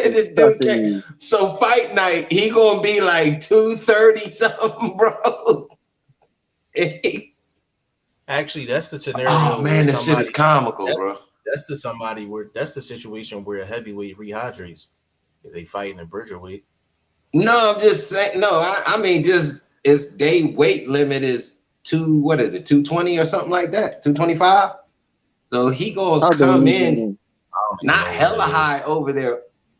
I think it's 225 or something like that, 220 or 225. One of them two, but. Man, I just find that ironic that your lower weight champion is bigger than your heavyweight champion. But then they let what's the name fight at 400 pounds. So I don't know, man. That's But Vlog, that's why I was saying like that comment right there. That's why I said that whole weight thing as far as Fury is just not relevant, just for that reason alone. Oscar Rivas comes in at 220, 222 or whatever, and that's supposed to be for the lower weight classes. But you just seen somebody that was 221 come in and put in work. And you seen Wilder put in work too. He just couldn't finish the deal. You know what I'm saying? He just couldn't finish the deal. You know what I mean? So it's just I would favor probably a lot of the two guys is 220 and 230 over a lot of these guys is 260, 270, 280. So a lot of these smaller heavyweights are skilled. You know what I mean? You don't see too many you really don't see too many real big guys that's really skilled. Like take a Joe Joyce. Like Joe Joyce is not really skilled. He's just big. Like, you know what I mean? Like, you don't have, man, when you got hammers like that, dude, you don't really have to be sleek of foot and all of that, man. You can't. Joe Joyce is another level when it comes to he old school like Foreman and all that. It ain't even got to be pretty. It's just the type of shit that's gonna work and it's gonna hurt. So I don't know if you know what I mean. I see what you're saying, but I just think Joe Joyce just per se is just that different kind of heavy-handed dude that it ain't pretty. Yeah, and it just goes with the skill set. He goes with what works for him. You know what I'm saying? My man Andre Southgate in the building. What's going on with you, player? He said, what's going on, guys? Notifications are working. Just crazy busy with work dropping in now. And then when I can, PG Beats, what's going on with you? He said Devin Haney's father. First of all, you're new, so definitely subscribe to the channel, subscribe to BoxingFirst Vlog, follow us on social media and all that. Devin Haney's father, can you elaborate on that, brother? I'm not sure if he's referring to Clarence McLean comment as far as what happened with the meeting with Bob. It might be what he's talking about. Andre Southgate said 224. He said 201 to 224. They need to get rid of that. Yeah, I just, to be honest with you, I might, for all that, they could just increase the weight on the cruiserweight division. No, I definitely don't want them to do that. I definitely don't want them. That's what I'm saying. I'd rather them do that than for them to come up with a whole new bridger. I don't think there's a problem with heavyweight, bro. I don't think there's a problem. I don't think there's a problem with heavyweight neither. I think it's a matchmaking thing. It's a match. If you weigh 220, you don't put your 220 guy up against somebody that's 280, and your guy ain't working like that. You can. It's a right style, bro. Yeah, this matchmaking is very important in the heavyweight division. I don't think there's anything wrong with the division. You just got to matchmake your guy correctly. That's all. Andre Southgate Joyce is very accurate, but only has 3 gears. He's very accurate, but I don't very accurate with his shots. I don't even think he has 3, bro. I think he's got slow and real slow. Yeah, he's that old school stick shift that you get at the auctions and shit. You know what I'm saying? You know those cars would be revving like hell, broke down stick shift. You can't get it out of first gear. Literally just rolling. Like Blunt had one of them cars before. He sit up there being quiet and shit. You know what I'm saying? Man, I don't fuck with no stick shift, man. You can't roll and drive. I'll roll up one of them. That is I don't fuck with that manual shit, man. I can't roll up. Yeah. In the UK, a lot of our cars are manual. Yeah, that's crazy. That's terrible. Shane was trying to get on the driver's side, trying to sit down. Bro, it's not. It's not even that. It's like most of our cars are like from other European countries, like not Russia, Germany or Italy or France or whatever. So our cars are imported in, and most of them are manual. Yeah. I mean, most of American cars are American. Hey, Vlog, can you look up who's on the undercard for Shakur and Jamel? We haven't even talked about that. Anybody of relevance? No, but I wanted to hold up, man. Hold up. Now that you're bringing up undercards, at the website, we talked about this shortly before we got on live, Jeff. We need a new fight. And I picked one. I'm offering it up to replace the Dillian White Otto Wallen joint. Take that off. Put that undercard fight in that's on the plant Alvarez joint. It's going to be the Romero, Juan Pablo Romero against Elvis Rodriguez. That's a good fight. That's some cats try to get their points up with that one. The truth is, by that time, I think that's when a new season starts. Because the season finishes November the 1st. Bro, yeah, bro. We still got y'all got what's the name fight on there. So it don't matter. Yeah, no. Y'all got Caleb I Plant. know what. I agree. I'm just saying, I'm just thinking, like, we can easily add it. I'm just thinking to myself, by that time, it'll be a new season. This season's over. Outside of Joseph Gwilt, the season's over. Like, no, bro, because anyone can get round specific. You can get a specific round, bro. Who's gotten specific rounds outside of me this season? I got the round in there. Nobody but me. You know what I'm saying? I ain't really been doing my thing, man. I ain't gonna lie. Y'all been able to take advantage of me doing this football shit. So I ain't really. Bro, you're gonna cool. So next season you're gonna be better. I just need. Oh man, I got this. The ones that's on there, I'm guaranteed to win. The ones that's on there right now, outside of the auto wild, obviously, I would have picked that one right too, because I already know how that was gonna go down. Your boy is on a mission. He trying to get a bag, and he really won a belt. So he was going to dust Auto Wild, and that was the easy one. It was just picking around. I believe Dylan White was going to win as well. I believe Dylan White was going to beat Wallin as well. Jeff thought it was going to be Jeff was on the fence with that, but I thought Wallin was going to lose. Yeah, I think when it came down to it, I think Dylan was going to hit him with the money shot, at some point during that fight. But yeah, that was a risky fight. Actually, Conrad said Joyce can go fourth gear. Look at the finish on Takam, but only for like 30 seconds. Still very scary. That was a premature stoppage, in my opinion. It was a premature stoppage. I like Joyce ceiling though, man. Like I like his ceiling. I don't think there's many guys that can really. I think he got a shot against a lot of guys in the top 10, man. I really do. I like Joyce. That's slow. I've never seen anybody that effective, but that slow. Yeah. Yeah. Outside of George, but even he got a George is just brute strength, but his George really ain't had no punch variety. Really, he really just gave you the little sweeping hook and gave you the jab and the heavy right hand. Like, actually, Joe Joyce got more. And let me get this clear. I'm not saying that Joe Joyce is better than George Foreman. What I'm saying is Joe Joyce got a nice-ass punch variety. Yeah. He got a nice punch variety. Like, he give it for to someone you so slow as well. And he gets the shots off. He get his shots off clean. You think someone that slow wouldn't get his shots off, but he actually does. Yeah. I don't know why he looks so awkward when he throws punches. He just looks so weird. Like, you want to know why? I can't explain this stuff coming. I can explain why. If you notice, he has some of the best. What's the word? What's the phrase that you use, Shane? Not punch placement, but what the hell do you say? Punch mechanism. With the delivery system. His delivery system. If you notice, he throws his punches from various heights.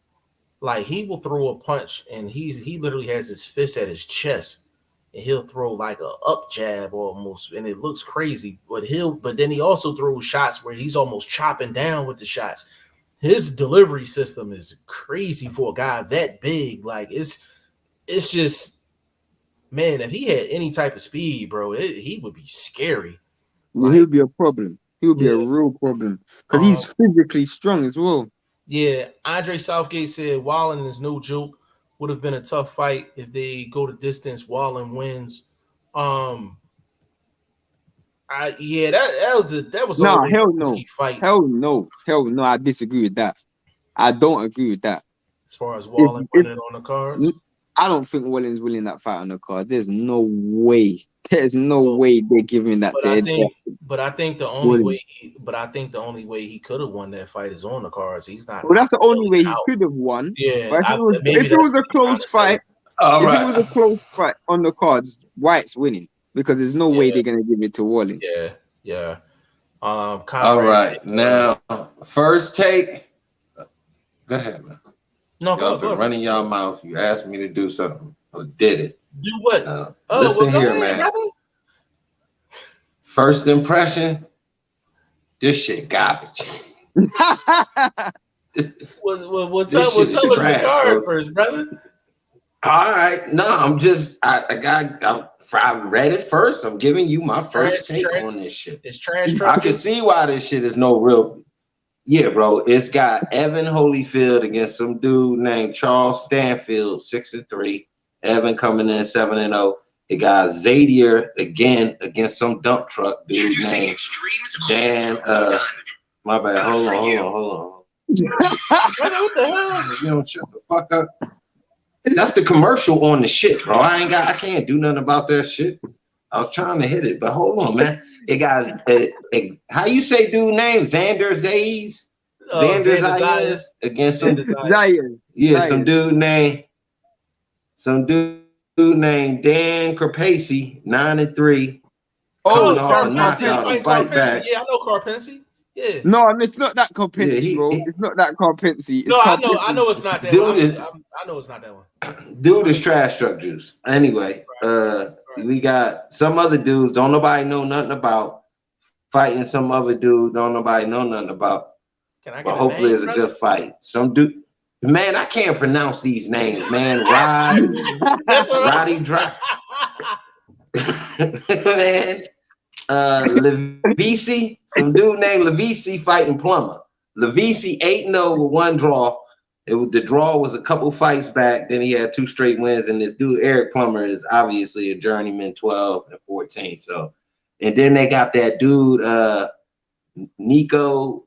I don't know. I need to check that dude passport, see if he really Ali grandson. Because I don't know. But that's another story. He on the card too. He fighting some other dude named James Wesley. So they both 1-1. And man, the card looks terrible though. I can see why this. I hope they don't show this whole card though. There's a bunch of these fights. Bro, I'm not gonna lie. It's not a pay-per-view. So they put all that money on the main event. They put all the money on the main event. No money on the undercard. Yeah, bro. Because they shouldn't be paying none. But I think it's kind of disrespectful that you do got your house dudes, Xander Nady, you still putting him in these contests where, and they got him listed under Holyfield in them, and I ain't even really think nobody was putting no steam behind Holyfield's son. So I guess there's some real traction behind this dude Evan. So wish the best for him. I'm not really impressed by Holyfield's son, and that's I'm not trying to be disrespectful. Just I don't really. I've seen this would be my second time seeing him fight. I hit up on him when I first started the channel, so I saw that first fight. It went 4 rounds. I wasn't impressed, and then this would be my second time seeing him fight, and that was like 2 years ago. So when I started my channel, it was a couple years back. I remember. Just listening to that card, bro. I just decided in my head, am I gonna stay up and watch this fight? Nah, I'm gonna go sleep and wake up for this fight. Right. Bro, because we're huge on undercards, man. I'm sure a lot of these are 4-rounders.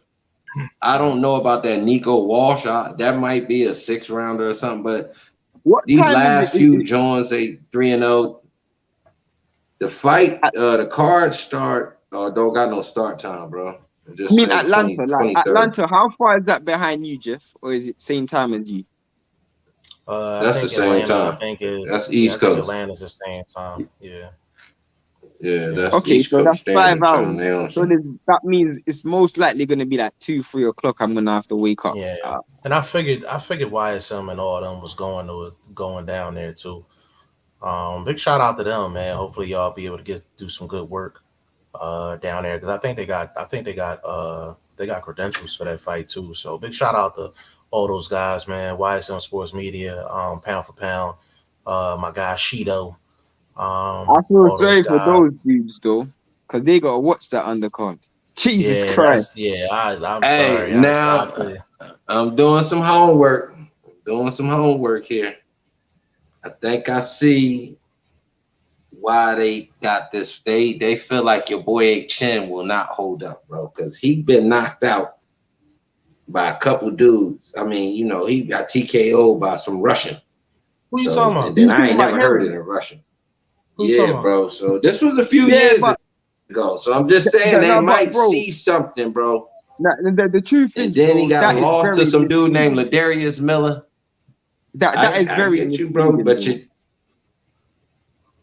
I'm just trying to explain why they feel like they might see something. They might think he chinny. I'm just saying, I don't know. Because if you look at it, if you look at his record, he hasn't really fought nobody that's known as a KO artist or anything like that. From what I'm looking at, Shakur ain't a KO artist. That's Shakur what ain't I'm a saying. KO Like artist. And that that's Russian where dude who knocked him out hits harder than Shakur.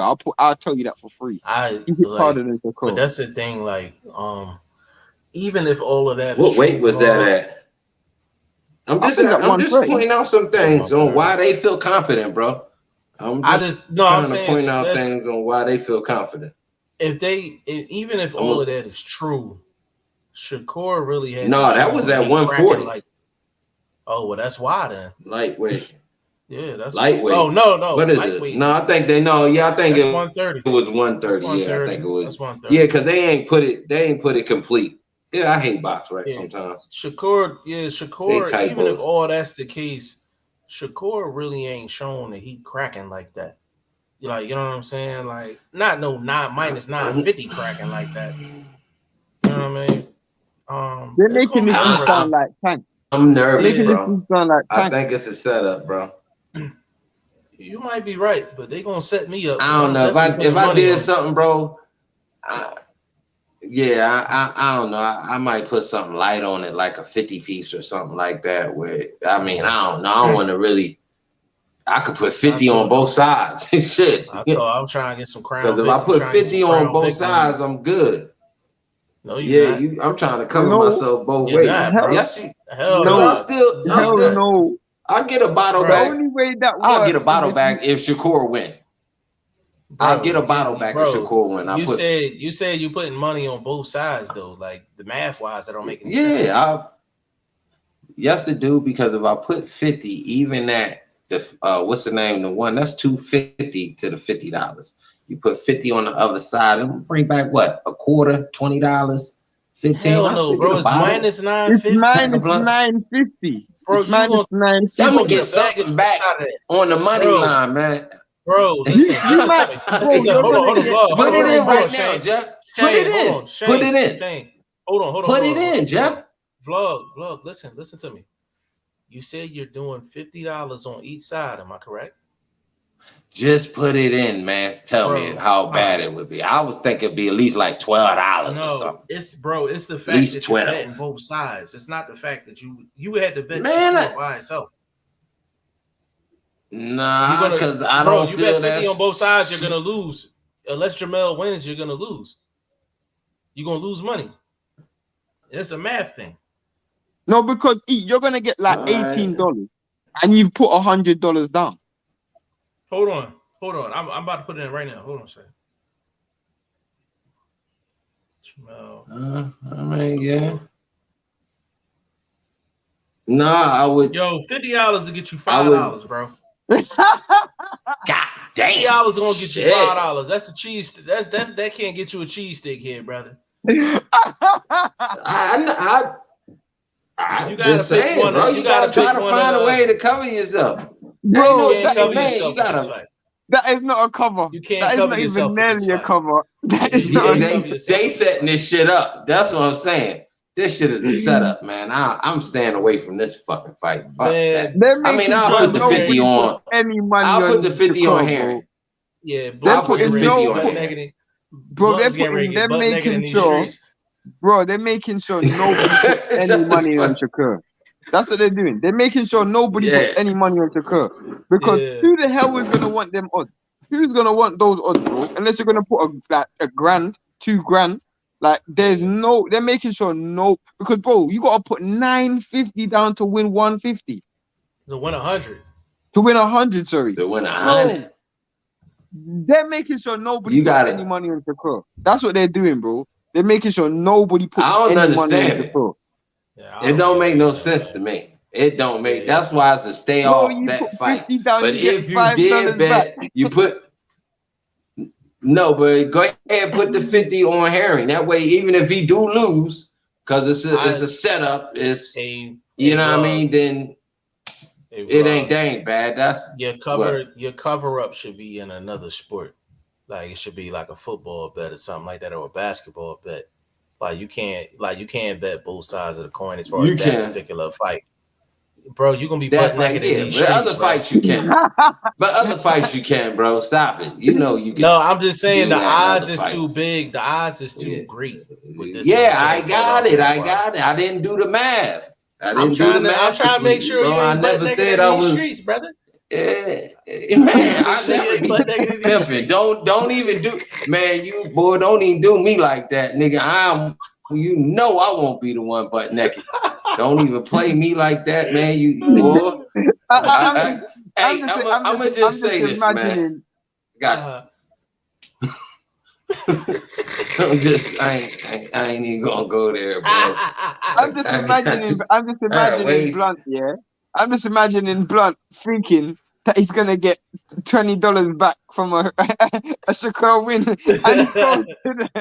and he goes to the cashier and he gives him coins. Yeah, I've been hot, like Nick. Conrad said Makmadov is like that too, a natural 260 pounds. Andre Southgate. So I guess Fury and White will have to rob Wallen, and should be fair play if Wallen's outboxing White. Give him the decision. Would have been a good fight for sure. I think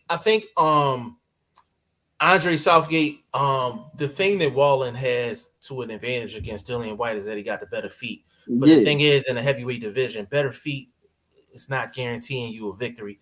You got to let them hands go.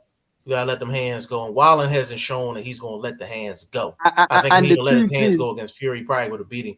You can outbox White in stages, but he always has eye-catching moments in rounds that could always tip the round in his favor because he's extremely aggressive. Nah, that's a fact.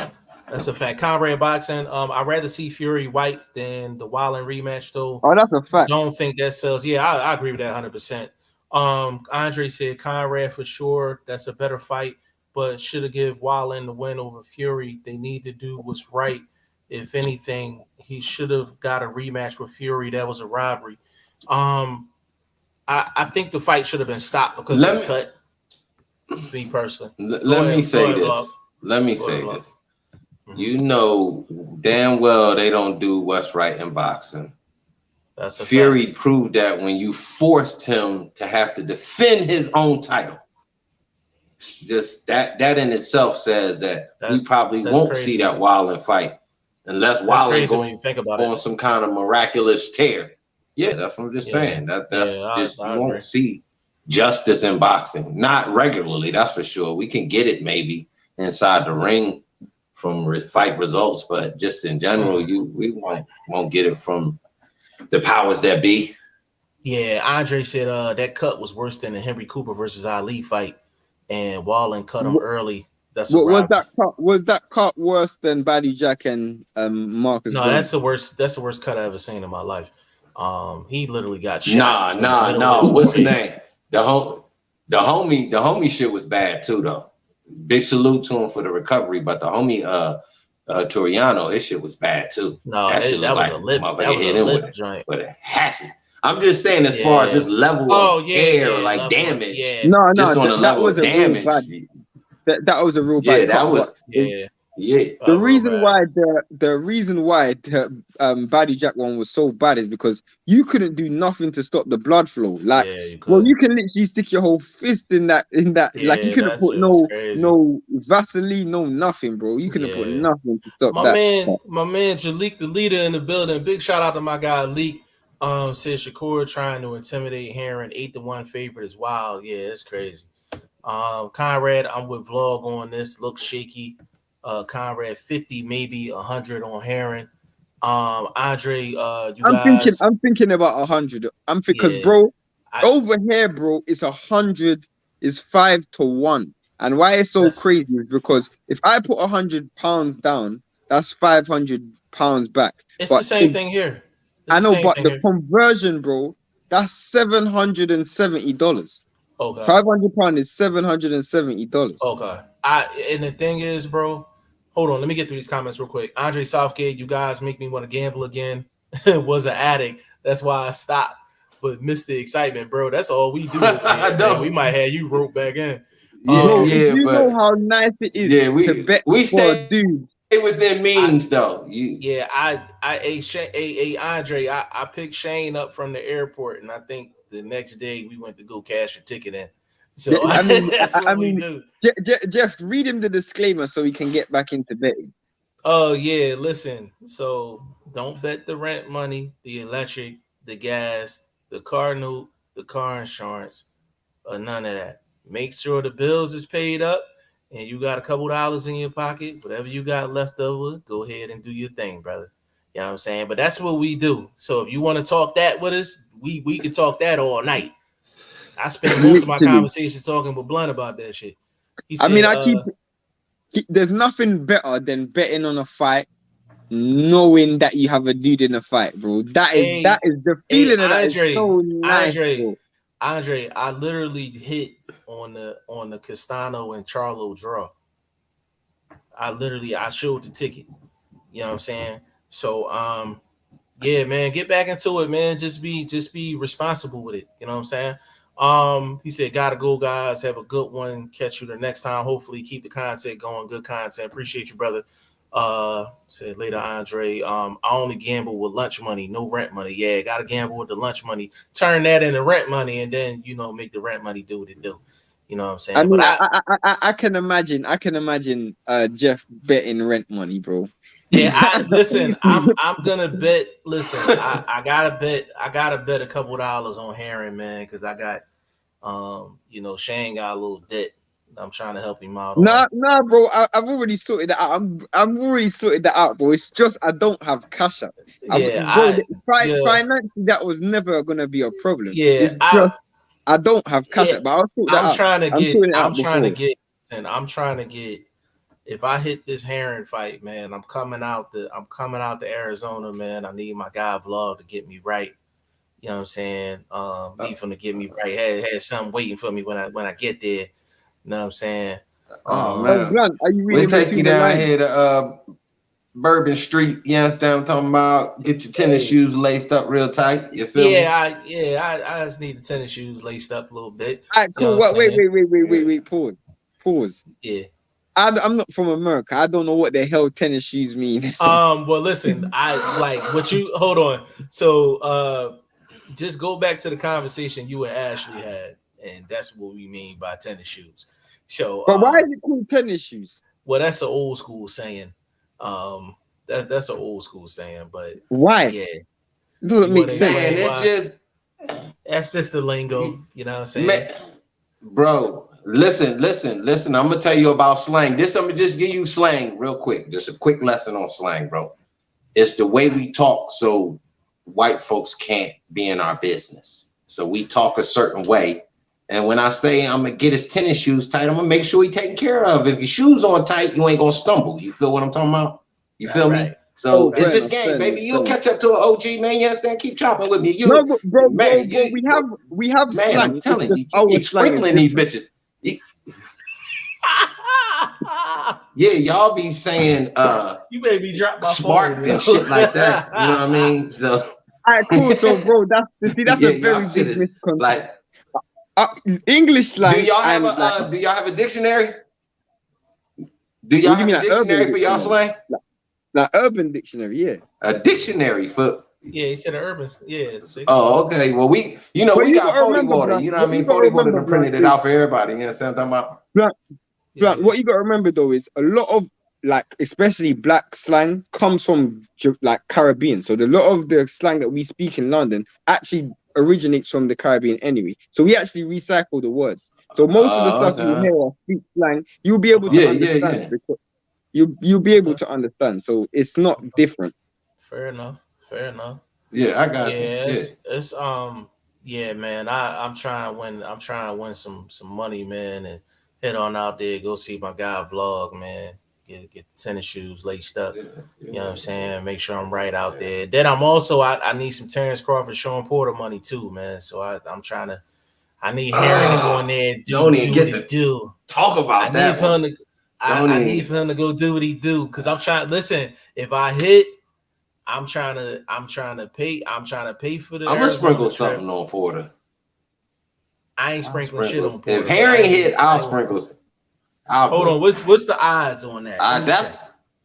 Let me check. Man, I feel a little bit more comfortable sprinkling something on Porter, excuse me, than I do Herring. Nah, bro. I mean, Herring looks good, so it's like you got to do it. But when I'm just saying, like, do I feel super comfortable? Not when it got damn favorite 9-1. Can I tell y'all something real quick? Crazy, Can I I'm tell just you saying, something bro. real quick? I don't know, bro. Listen. Terrence Crawford is a minus 650 over Sean Porter. Sean Porter is plus 410. Whoa, that is crazy, bro. 410. Porter's 410. Plus 410. Right. That's almost the same. It's almost the same. Too high. That is way too high, plus bro. 410. I'm sprinkling. Yeah, it's 50-50. I'm doing 50-50 on each of them dudes. And no, that but wouldn't bro, make no sense not to go that way. You know what, bro? No, that the tells fact me that they're planning on robbing Porter because it's on Top Rank. They're planning on robbing Porter, bro. no, but here's the thing. Think about it. Real crazy. No, the point is Shakur Stevenson is a bigger favorite than Bud is. But think about it. He's a bigger favorite than Bud is by a lot. Yes, nigga. So it's either the odds. That's hella disrespectful. That's hella disrespectful. Yeah, that's crazy. Listen. If you told me that Bud Crawford was minus 950 and I'm about to Porter tweet. was plus 550, I would be more inclined with that than Shakur getting that, because Terrence Crawford has actually shown me under them lights. Shakur ain't showing me nothing under them lights. You know what I'm saying? Like, that's crazy. Shakur is a bigger favorite against Jamel than Bud is against Porter. And regardless of what people think about Porter, yeah, he won the Danny fight, but basically all his big fights, he comes up short. Kell Brook, Keith Thurman, Errol Spence. Like, he comes up short. In the Danny fight, I can make the argument that Danny won that fight. I can make the argument. Yeah, I mean, so I think it was a close fight. He landed the cleaner work. I'll tell you that much. Danny definitely landed the cleaner work. He got a whole highlight. You said plus 650? You said plus 650 and plus 950? No, Terrence Crawford is minus 650 and Shakur is minus 950. I mean, minus 650, yeah, and minus 950 for Shakur. Yeah, like, so that's absolutely crazy. But I will say this though, Blunt. Who's making these odds? It's the odds makers. But the thing is, the odds makers are not boxing guys. So they get referrals from boxing people, but there's not a lot of people that really know the sport like that. So they really be taking shots in the dark. Maybe they just doing it to entice fighting. They're enticing. The thing with boxing, right? They make the odds high because they don't want to lose too much money. They don't really make money on boxing. They really don't. A lot of people lose. A lot of people lose. A lot of people win, sorry. That's kind of like with Floyd. Like, Floyd was always a you know, like his eyes is always high because they knew they was gonna lose that night. Hey, they knew they was gonna lose. Hey, that since night. we talking boxing spreads and all of that, there anything come out for Rolly Tank? Not yet. Okay. Yeah, if I had to guess, how would you throw Rolly, if it was up to me, Tank would be at least minus 1,000. He would be at least minus 1,000. Like between 1,000 and 1,500. I might. You know who had numbers like that? Hold up. You know who had numbers like that betting wise? And this is from me being the OG, and you know I remember Mike had numbers like that, where you had to put a bag and a half on Mike to, you know what I mean? And people damn near sometimes didn't even take bets on Mike fights, at least in the streets. So, you know what I mean? I don't know about odds is too high. That's a fact. Because the odds is too high. I agree 100%. Yeah, but if you're talking $1,000, that's Mike Tyson-esque. As far as on the favorite side of the game. That's a fact. It's interesting. I would say Tank. So where would you put Rolly? Yeah, you say Tank 1,000. Where would you put Rolly? Plus maybe 800. Plus 800. Damn. Yeah, I would say like plus 800. At a minimum plus 800. Yo, it's such a discrepancy. I'm putting Rolly 10-1. That's plus 1,000. Yeah. I would say. Damn, Shane. I would say plus. I don't see in any way, shape, or form. There's no way Rolly's winning that fight.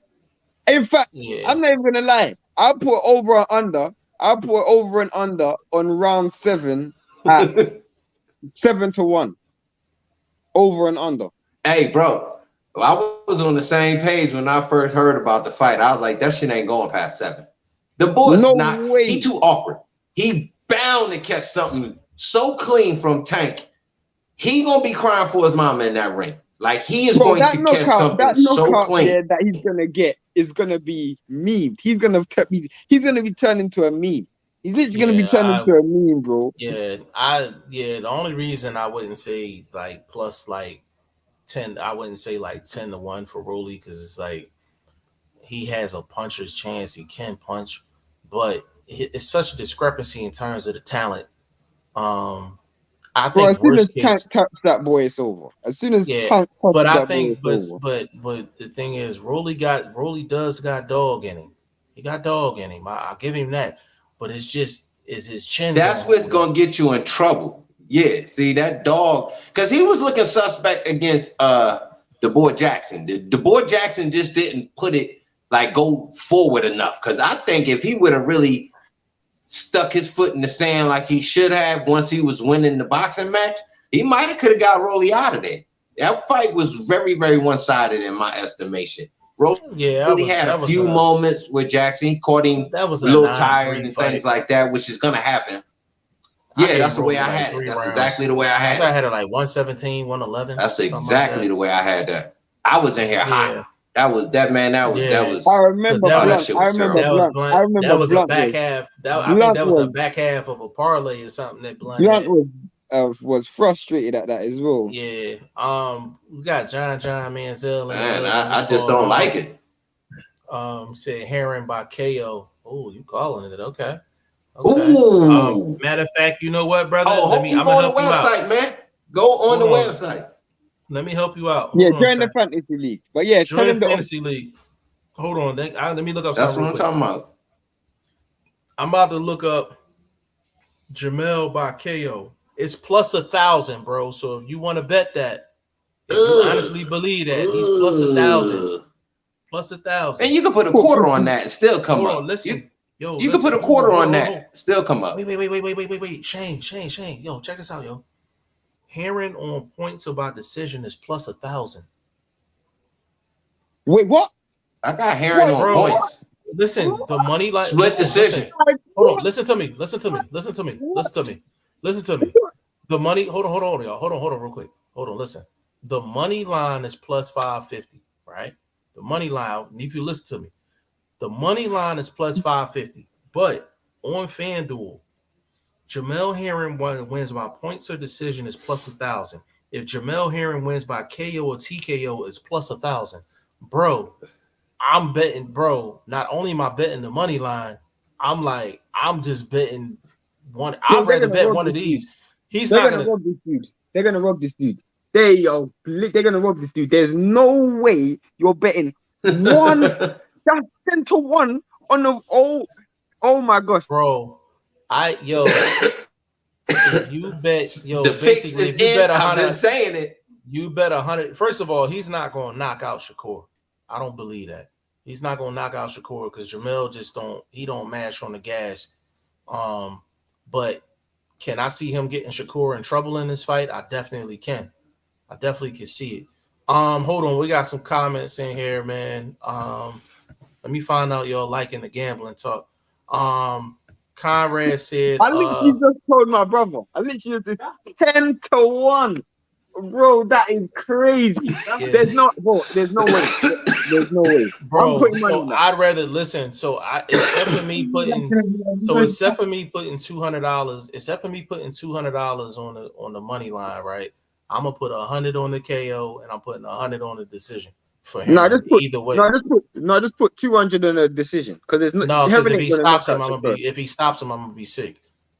I gotta split it. The gambler in me tells me to split it. You put 100 down. How much you winning, bro? 1,000. 100 gets you 1,000. You get your 100 back plus 1,000. You get back 1,100. You sure you don't want to put 200? Cause I don't think he's gonna. What's it called? I'm putting. Bro, if I put you put 200 on that, that's 2 racks. You put 200 on that's 2 racks. I'm not putting 200 though. I'm not putting 200. I'm gonna tell you why. No, listen, but I'm gonna tell you why I don't think the fix is in. I'm gonna tell you why. Shakur Stevenson by points or decision is only minus 135. If the fix was in, it'd be a lot higher than that. Oh, that's true. A lot higher than that. Because so I don't think the fix is in. What's the over and under? The over under is. You say that again. Say that again. Shakur ain't what? What you just said that line? My mic was off. I said if the fix was in for Shakur to get the decision, Shakur to win by points or decision is only minus 135. If the fix was in, it would be a lot higher. You know what I'm saying? So I don't think the fix is in. Those in the chat, if you guys want us to do an actual betting show, press 1. Vlog, your mic is doing some moonwalking. It'd be like, yo, you be on there for too long. I'm gonna come back. I'll be back. All right. Those in the chat, if you guys want us to do a weekly betting show so often, press 1 because we could actually do that as well. Because I'm actually into if y'all want, let me get through these comments real quick. Conrad said Rolly is wide open every time he throws a punch. His transition from punching to defense is absolutely terrible. He is tailor-made for Tank. Yeah, I think he is tailor-made for Tank. It's a perfect situation for him. Conrad said KO by left hook, most likely. Will Stokes said Stevenson 118, 110 in my prediction. I hope Herring could pull it off, though. Would be a crazy story. John Manziel already bet. I got Herring plus 625. Nice. He said, thanks, fellas. I think Stevenson about to borderline school this man. I can't lie. I hope I'm wrong. I haven't seen anything from Shakur that's going to make me believe that. John Manziel, you my kind of guy. You come in here talking this gambling shit. He said, I got 3 parlays riding on Herring. I have Usyk, Herring, Usyk, Fury, Herring, and Usyk, Herring, Fury, Helenius. I like that. You got a lot riding on Herring, though. Will Stokes Rolly getting absolutely obliterated. LOL, such a terrible fight. I don't think it's going to be a terrible fight. I think it's going to be entertaining. He said, Usyk, Helenius, Fury, Herring is $10 to win $2,500. Ooh, that's nice. Bro, you got a lot riding on Herring. Yeah, I'm going so hard for Herring on Saturday. I feel you, bro. Will Stokes put a 1 in the comment. Yo, if you are interested in a weekly betting show, it don't have to be just boxing either. It don't have to be just boxing. A weekly betting show. If you're interested in that, put a 1 in the comments. Conrad said, "How much did you put in, John?" He said he put $10 in to win 2,500 on the parlay. Would be cool. Conrad put a 1 there. We might have something cooking, fellas. Will Stokes said Mike doing some moonwalking. Yeah, his drink was crazy. John Manziel said, "I have a betting show." Yo, put the link in the chat, bro. Put the link in the chat. We'll pull up. We'll pull up for sure. Put the link in the chat. That's absolutely crazy. So let me run this down real quick. A draw is plus 2,000 for the draw for Heron and Shakur. Stevenson by points of decision is minus 135. Shakur by KO or TKO is plus 175. Jamel Heron by KO or TKO is 1,000, and Jamel by points of decision is plus 1,000. That's insane, bro. That's insane. That's crazy. That is absolutely crazy, bro. Like, bro, if Jamel win this fight, bro, 500 to get you 5 stacks. It's crazy. That is crazy. How much? But you're putting 100 in it. Listen. After I seen these odds, man, I don't know. I gotta renegotiate. I gotta see the weigh-in tomorrow. That's gonna determine what I do. Will Stokes, he said, nah, but it's such a terrible matchup. I mean, meanwhile, Loma has Comey, Devin gonna have JoJo, even T.O. has Cambosis, and Tank has Rolly, bro. It's madness. Rolly is like 14-0, isn't he? Yeah, but the thing is, Tank is being moved a certain way. Tank is not going to be in any fight where he's close to 50-50. That's just what it is. He's moving Tank the same way Floyd moved himself. You know what I'm saying? And I'm talking money Mayweather. I ain't talking, pretty boy. Pretty boy Floyd was about that smoke. He didn't care who he jumped in the ring with. You know what I mean? When he became Money Mayweather, he's more strategic. You know what I'm saying? So, I can't even really compare Tank. I don't see Tank fighting any of those guys. You're on mute, brother. You're on mute, brother. I'm trying to take this shit off, man. This shit don't fucking work. God damn it. My bad. Bro, you gotta be careful. This dude Tank was in dire straits against Barrios, bro. I'm just saying. He was getting the boxing match of his career to that point. And he had to dig very deep. Now, when you saying they moving them smart, being too smart can get you in trouble, and it almost did with Barrios. You cannot lie that he was losing that fight up into the KO point. And that's just keeping it all the way solid. So you saying they being smart with him, but I think that was too smart. Because of the knockdowns, I didn't have Tank losing at the time. If you wanted to take away the knockdowns, then I would say Barrios is doing a better job boxing. But because of the knockdowns, I had when Floyd came and said that he was down on the cards, Floyd was lying. Like Tank wasn't down on the cards. He was down. I was like, damn, Floyd, that was a good move from a promoter standpoint, manager, big homie, whatever. That was solid business. Yo, you losing. And it looked bad because he was catching a boxing match, bro. Yeah, but them knockdowns, see, that's the thing though. When you knocking a guy down like that, the boxing lesson don't matter. I'm like, if he not gonna make it to the final bell, boxing lesson don't matter. You know what I mean? He was knocking. Let's be solid. All right. That's what I'm saying. So now you in the match. You're in the match with Rolly. Rolly is a very, very solid 135. So let's just say he bigger than Tank. Can you really try to depend on? You think his defense will be more tightened up for this fight? Hell no. You think that's something they should be working? No. He's awkward. He can't be exposed like that against Rolly, man. You cannot. No, Rolly. Some of them shots, you let Rolly get some of them shots off. Rolly's not technically tight though. He's not technically tight at all. And is Rolly bigger than Barrios? Rolly's not bigger than Barrios. Yeah, exactly. Yeah. So that's what I'm saying. Rolly not as big, bro. He's a very big 135, bro. He was because he was bigger than Jackson Martinez in that fight. That's why I was like, how was you not really getting this dude using your weight? I thought he was bigger in that fight. I could be wrong though. I think he's a big 135er. I'm not really sure about the Jackson Martinez fight. I don't remember who was the bigger guy. At the end of the day, though, I feel like Tank fighting a Barrios, there's really nothing Rolly can do that Barrios wasn't bringing to the table.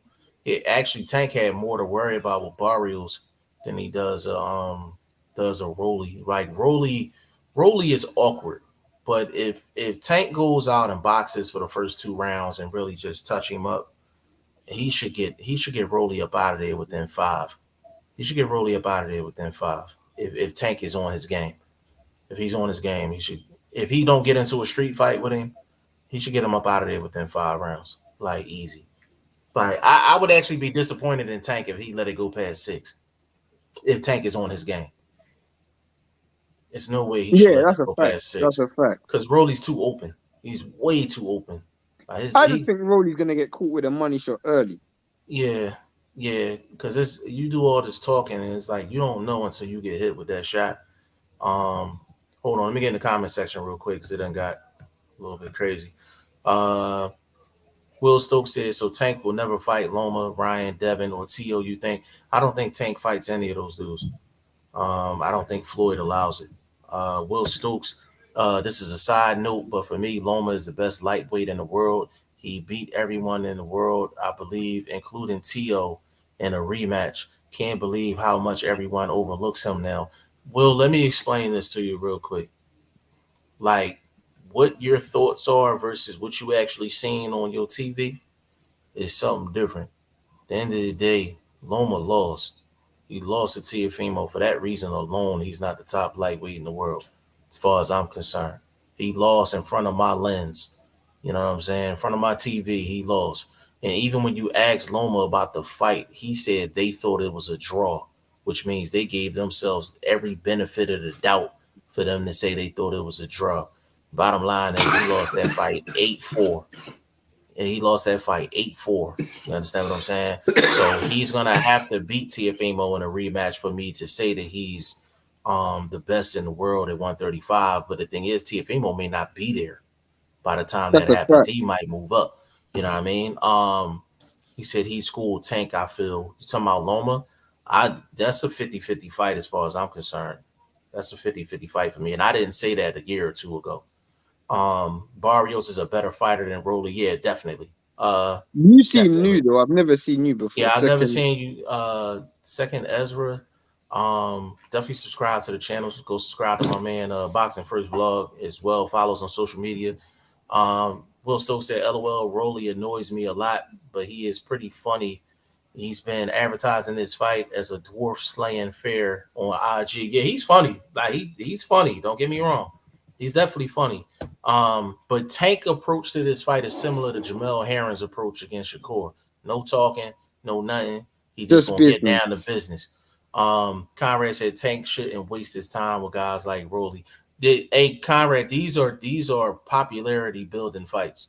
What does Tank he is do gonna look after so this good. fight though? He doesn't have much options after this fight. He got plenty of options because he can float down to 130. He can float down. He can float back up to 140. He can float back down to 135. When you floating around You different know divisions, what? you got options. You know what I like about what Floyd and them is doing? You know how Floyd Floyd got made in Vegas. You know what I mean? Like Bernard got made in Atlantic City. That's a whole different move that they doing with this boy. They moving him around because this one is in L.A. That's a big move. I like that big platform that they got going on that L.A. boxing scene because we done seen PBC out there a couple times this past summer. So you know what I mean? That's a big move, and I like them What moving them around and not keeping them locked to Vegas or locked in Atlanta or I anything agree. like that. what I do you agree. think of what's it called? Tank versus my dude. What's his name? Colbert, Chris Colbert. Tank Tank smokes Colbert. Cobra That's too would much give pressure. Tank hella problems. Yeah, I think so Early, as well. He would give him hella early, problems. early, I early. actually, That's it. I actually think Cobra got a pretty good shot to win that fight. But I don't think they make that Uh, fight. But that's an in-house Hell fight. no, Man. they don't. Hell no, they don't make that fight. It's too risky. I ain't gonna It's an lie, in-house fight, bro. Colbert nice. Colbert is nice. I mean, yeah, bro, but he ain't got no pop, bro. He is Caleb Plant. You got a killer in front of you, and you can't keep that killer off of you. I'm just saying. You leaning Colbert, and I'm trying to tell you, it's the same scenario that you looking at. But the thing with Tank, the Tank though, vlog, is this: a lot of the opportunities that he gets offensively against other guys, he's not gonna get them opportunities against Colbert. He's really that sharp inside the ring. So he really gonna have to go in there. It's kind of like with Wilder. Like when we say Wilder's never been asked to chop the tree down, Tank has never been asked to chop the tree down. He had to chop the tree down with Chris Colbert, and that's gonna be a task. Like that's a tough fight. The problem that I have with a dude as good as Colbert, as technically good as Colbert, you can't go in there chasing singles. And Tank, when he fights certain dudes, he just chases singles. Yeah, he threw a lot of singles. He threw combinations with Leo Santa Cruz. Now this is where me as an outsider looking in, I would give that Floyd and them camp credit. They make sure that ring is smaller. There'll be certain advantages that they'll cut old boy skills to a minimum that that he may naturally have over Tank. But I'm telling you that difference in power, Chris Colbert. Man, he might have trouble busting out a paper bag if somebody locked him in one, bro. I'm telling you, this dude if that fight's at 130, I'm not backing Tank that highly. I'll probably still back him, but not that highly, because Tank making 130 is gonna be a struggle. And that's part of the reason why I said he would have hella problems, because I'm assuming that fight's at 130. I've never seen Chris Colbert at 135, never seen him at 140, so I can't really judge him there. But if we talking them two, but these dudes move around for a bag all the time. So, but that's what I'm saying. Like if it's at 135 or 140, if it's 135 or 140, then yeah, like of course I would take Tank. But if we talking natural weights, Chris Colbert gives him hell at 130. He gives him hell at 130. You know what I'm saying? And Chris Colbert's way more talented than Barrios. Way more talented than Barrios. You know what I mean? Second Ezra said Tank in 3. My guy, Ricky Williams in the building, man. What's going on, good brother, man? Appreciate you stopping through. Will Stokes said Tank in 3. Ricky said peace to the guys. Appreciate you, good brother. Hey, man. Hey, Ricky, you got a good show, man. You got a good show, man. I actually checked out a couple joints. I checked out a couple older joints. That's what I like to do. You got a nice show, good brother, man. Keep things up, man. To Ezra, I got you. How can you say Tank Loma is 50-50 if Tank is fighting guys like Rolly? 1 second. I'll say this to you, Ricky. Bro, I know you lost some money on Wilder, but Herring is plus 1,000 to win on points. Yeah, you can get it right. You can get it right back, Ricky. You can get it right back, bro. You can get it right back. You bet $100 on Herring, you get $1,000. Yeah, so you can get that money right back. Conrad said, how can you say Tank Loma is 50-50 if Tank is fighting guys like Rolly? Conrad, styles make fights. And the thing with the hold up, Conrad. Let me say this. Let me hit him with this one, Jeff. The only reason he's fighting Rolly is because they're just keeping the money inside the PBC camp, bro. So they already said that they was going to do that. But if you do look at it from just point of view, styles make fights. Second, you're not taking in Lomo's age.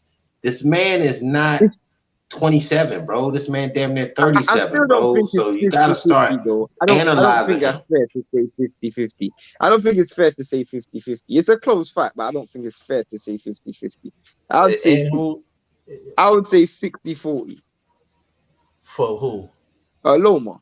I don't think it's fair to say 50-50. He's fought at a higher level, bro. He's fought at a much higher level than Tank. Who's more talented? But who's more talented? Y'all more talented? So no one Huh? Who's more talented, Tio or Tank? Tio. You think Tio's more talented than Tank? Way more talented than Tank. I don't even think it's the same. I don't even think they're in the same realm of who got life. more power. Who has more power? I don't agree. Who has more power? Tank has 2 advantages over Teofimo. One second. Let me Go ahead, justify my Shane. Go explanation. ahead. Tank has only 2 advantages over Teofimo Lopez. Teofimo Lopez is everything else other than Tank. I feel like you're only saying that because Tank be throwing singles. No, I'm saying that because I don't think Tank can box. Tank can only knock a dude out. That's why I said I think you're only saying that because he could throw singles. So let me ask you a question. Teofimo has shown us versatility. Tank has never done that. But I'm talking about pure talent. So you telling me, Well, hold up, Shane, hold up. You're just saying talent Hold based on power. I'm not doing it based off that. You just said this man can't box. Shane, you just said this man can't box. That's blasphemy. So he's not boxing himself. Yo, Mike moonwalking again, bro. Billie Jean is not my love. Hey, bro, come out and come back in, man. Am I back on? Can you hear You're me? back. Can you hear me? You're back. You're back. Dance moves, man. Go ahead, brother. Yeah, but it's Mike doing you're dance basing it moves on power. That's the only advantage. Power and speed. There's nothing else that he has over Teofimo Lopez. Nothing. Bro, here's the thing. So Teofimo, right? Yes, he's shown a lot. He's shown a lot of versatility in this game. He's not quicker than Tank. That's it. And power. He's not quicker than Tank. Yeah, that's all he has. When you break down a fighter outside of the mental game, what's the first 2 things you're going to? Speed, power, right? No, that's not the first thing I'm going to. This dude. Come on, Blunt. Get yourself together, brother. Get yourself together. That's not the first thing. That's not the first thing I'm going to, bro. I'm not going to speed and power first. But I said talent though. Yeah. But that's still. But bro, this is when you're looking at a dude like Teofimo Lopez, you're making it seem like Lopez don't have power, bro. This dude has power as well. He has power. I know he has power, but the thing is, this is my thing though. If what Loma did in the first 7 rounds against Teofimo, if he did that against Tank, he's on the floor. There's a difference though, bro. There's a reason for why Loma done that, because there was stuff that Teofimo was doing that Okay, let me put it this way. There's things that Lopez can do that Tank can't do. There's nothing that Tank can do that Lopez. He does it better, but he doesn't mean he can't do it. Yes, Tank can knock you out, but that's it. There's things that Teofimo Lopez does that Tank can't do. He literally cannot do it. Like no what? matter how you, like what? Bro, he can't throw a jab and keep the distance like Lopez. Yeah, no way, Tank bro. Is 5'2", brother. Bro, but he still can't do it though. He still can't do it. You can't say he's 5'2", but it's still something that's gonna work against you, bro. It's still gonna be something that will work against you. For Tank to do what he do and be basically 5'4". How tall is Tio? 5'7"? I think like 5'7". 5'7". So we talking. So let me get this. Let me make this clear. Tio is the better overall fighter. I'm not gonna argue with you on that. He's the better overall fighter. I'm talking about pure physical talent. Pure physical talent. Tank is more physically talented. That doesn't mean nothing though. But that was the question. That was the question. I agree with him being better overall fighter. The reason why I brought that up is because when you look at the landscape, I'll tell you why he's not more talented in a second. When you look at the landscape of the fight, the reason why is because the Lopez fight, for whatever you want to say, Lopez won, but it was still 7-5, 8-4. It was still a close enough fight where Teofimo couldn't rely on his talent. He had to rely on skills.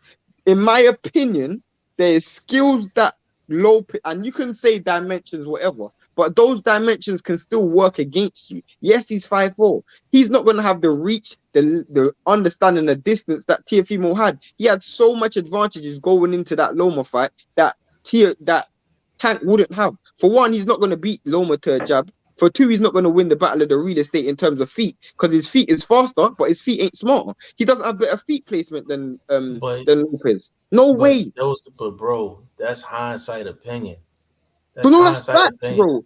That is No, fact, it's facts bro. right When have you, now. It's facts right now, but T.O. was like plus like 2 and some change. no, but that what we're talking about now, though. Are We're you talking talking about you, about bro? right now. You talking about right now? Yeah, we are talking about right now. Okay, if you're talking about right now, yes, Tiafimo did some things in that fight to get himself the victory, but let's be real, everybody said the same thing. Loma, for some reason, just did not throw. Like I don't think it was a situation where Tiafimo did that much technically to where Loma just couldn't figure it out and he just decided to keep his No, hands in no, his pocket. and I agree with that. But Hmm. what we're talking about is if he's fighting Tank, you can't tell me that that's a 50-50 fight based on that isolated occasion. And you're using Tiafimo as an example when Tiafimo is a way better boxer. And I mean, he's a way better boxer than Tank. Tank is a way better puncher, but he's not a way better boxer, bro. But let There's me, no, but that's the thing. Like it's the boxer versus the puncher. This is why I say it's a 50-50 fight. When you're dealing with a guy like Loma, he's dealing with angles. He's throwing a lot of shots. When you're dealing with a guy like Tank, if Tank gets Loma's attention within the first 3-4 rounds of the fight, if he gets his attention, it completely changes Loma's game plan. He's not going to but be using as many angles. He's not going to be doing those things. but That's why I it said but style wise is a 50-50 fight. nah, bro, it's not. It's not, bro. It's I actually not. It's actually not. bro, It's it's actually I'm not. sorry. I'm sorry. I give You him put as much Tank, you chance as put Tank. Wilder. I give him as much chance Oh, as a Wilder would. now that's blasphemous, bro. No, That's bro, it's not. blasphemous, bro. It's actually That's not, black. bro. Because all Bro, you're gonna be listen, relying on is a listen. one shot. That's all you're gonna be relying Bro, on. that's what I'm saying, bro. Here's the thing. Listen, you're talking about Loma, like he lost to Tiafimo. Now he came back and got the victory against Linares, but you can make the argument he was losing that fight. You can make the argument that he was losing that fight. Tank is more talented. He's more physically gifted. Now, do I think Tank is gonna? Now, is this a guess? Yes, this is a guess. What I'm getting ready to say. This is a guess. If Tank goes up in there against a guy like Loma, is he gonna work more in terms of throwing more punches per round? Yeah, he is. He's going to because he's gonna Then have to fight. Loma. No, I'm not. I'm not comparing it to Loma. I'm talking about against his own work rate. A Okay, lot of oh, times, okay. Tank is throwing a lot of singles. If he goes up against a Lomachenko, his volume is gonna be higher because he's gonna be trying to find him. You His assume. volume, I assume his volume is gonna be higher. With him having a speed advantage, with him having a power advantage, I see a situation where he's gonna get Loma's attention. The Loma fights the way he fights because nobody ever gets his attention in terms of like actual shots being landed. Tank is gonna get that man's. Don't know what Tank is gonna do fighting a guy like Loma that's next level. We don't know what Loma's gonna do when somebody actually gets his attention. Okay, but one thing we do know is, and this is what we do know, I I don't know about you, Jeff, but and you know this, I respect footwork more than anything. I respect footwork more than power, more than speed, more than anything. Because if you got good feet, bro, you're gonna win a fight. You can win a fight based on footwork. There is no way Tank is gonna even be in the position to land power punches or even shots because Loma's just gonna turn him. I think Tank can win. I think Tank can win. Don't get me wrong. But to say it's a 50-50 fight, bro, that's unfair. That's unfair because I, Tank hasn't yeah, done anything in his entire career that is making me think that he has fought anyone with even the remotely close pedigree of Lomachenko. I Nobody even close. and another thing is it's not really about the pedigree and all of that. Like I said, styles make fights. Tank is a southpaw, so I'm like them angles that Loma's used to working. He don't work them as much against southpaws. Got to factor that in as well. So there's a lot of things you got to factor in. I don't. I think You if also I know what you're talking about. I know what you're talking about. The odd few times the southpaw thing has been a problem has been more down to dimensions because the southpaw these fought have had longer arms than him. Tank doesn't have longer arms than him, so that's not going to even be a problem. so. Yeah, and the thing is, and I'm like, there's a lot of people that thinks the way you're thinking. I mean, Conrad's thinking like that. You know what I'm saying? But it's just for me, I'm like styles make fights. I would say Tiafimo was like a plus 240 going into the fight with Loma. Tank's odds would be lower than 240. He would probably be like a plus 180, something like that. And that's just simply because Tank is dynamic. And when you dealing with a guy like Loma, you can't be regular and beat Loma. Like you can't be regular and beat Loma. Now, as far as Loma against Tiafimo, first 6 rounds, we didn't know what the hell he was doing. We didn't know what the Literally. hell he was doing. Literally, we didn't know what the hell he was I doing. Like mean, he literally gave I up mean, first 6 rounds. I don't know. I literally, to this day, it's probably the most confusing thing I've ever seen in my life. Like I've never seen, like the dude literally went in there. You know what it reminds me of, bro? It reminds me of, when you go on the court, like in football we do this, but I'm Yeah. assuming in basketball you do it, where you give your brother or your cousin a head start. And you give, and I'm still gonna win. I'm Just still take gonna as catch much up. as- I'm still gonna win. That's Literally. exactly the feel. That's what it looked like. That's what it looked like. And it was like it wasn't even a situation where it was just like Tiafimo was just head and shoulders above Loma. We looked at that fight and we was just like, what the hell was Loma doing? That's honestly how we looked at it. So that's what I'm saying. After the first round, I was like, okay, maybe he's just having a little bit of a look. Second round, yeah, maybe he's just still figuring it out. In round Third round, I'm 4, you thinking, like, what are wait you a doing? minute, what's going on? What's going on? Exactly. After So round 6, I'm thinking, am I watching this fight wrong? Is Loma actually putting on a masterclass and I'm just watching this fight wrong? Right. Why is this dude not showing no intent? Is exactly.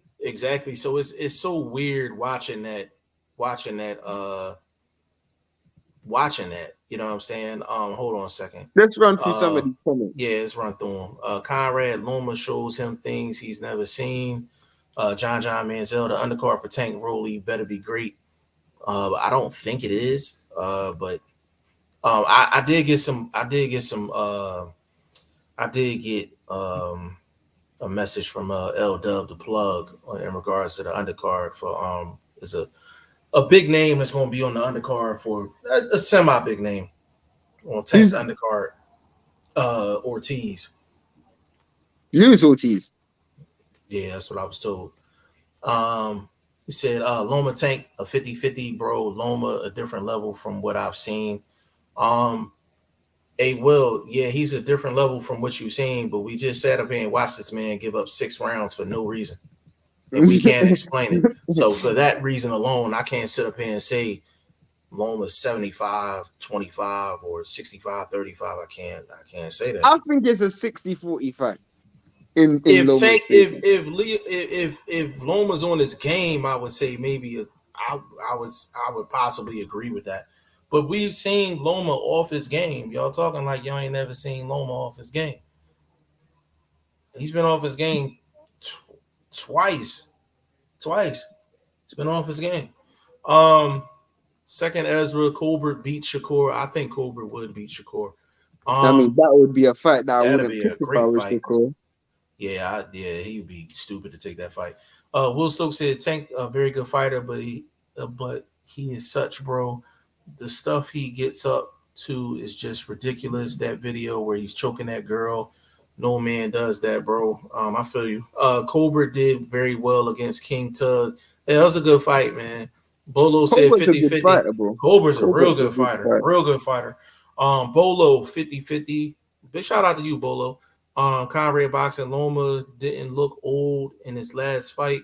Yeah, you gotta look at the opponent though. Well, you fighting Nakatani, right? Yeah, tailor made for him. Ricky said, I appreciate that, fam. Yeah, the Wilder fight hurt my feelings and pockets. Fury won it though. Fury gets all credit. He said, I guess he meant he's boring. Bolo said that Mike is moonwalking hard, bro. Yeah, his mic was doing something crazy. Tank can box. I do think Tank has the ability to box. He had to show me when I show it. Tank can box, fam. I think a lot of people sleeping on Tank. Tank inside game is better than T.O.'s. I agree with that. Yeah, that's a Tank fact. different. That's a fact. Yeah, Tank special, man. Tank special.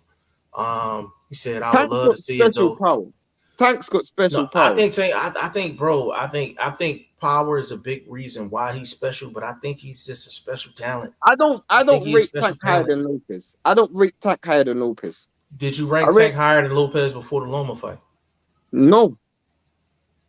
Fair enough. Okay, The fair enough. reason why, bro, is because I look at it from a case of who have you fought, and I know people are gonna look at it like the dude. The truth is, the willingness to not fight fighters is what You know, caused you know caused who these would be a problems. good. You know who would be a good person to ask about that. Pad man. He would So, actually be a great person to yeah, ask. yeah, obviously, definitely. I think when you look at the four, because there's four of them at that weight class: Teofimo Lopez, Tank, Devin Haney, and Ryan Garcia. I think I think Teofimo Lopez is the best, most complete person. I think technically the best fighter is Devin Haney. I think technically, like defensively, in terms of just discipline, I think he's the best.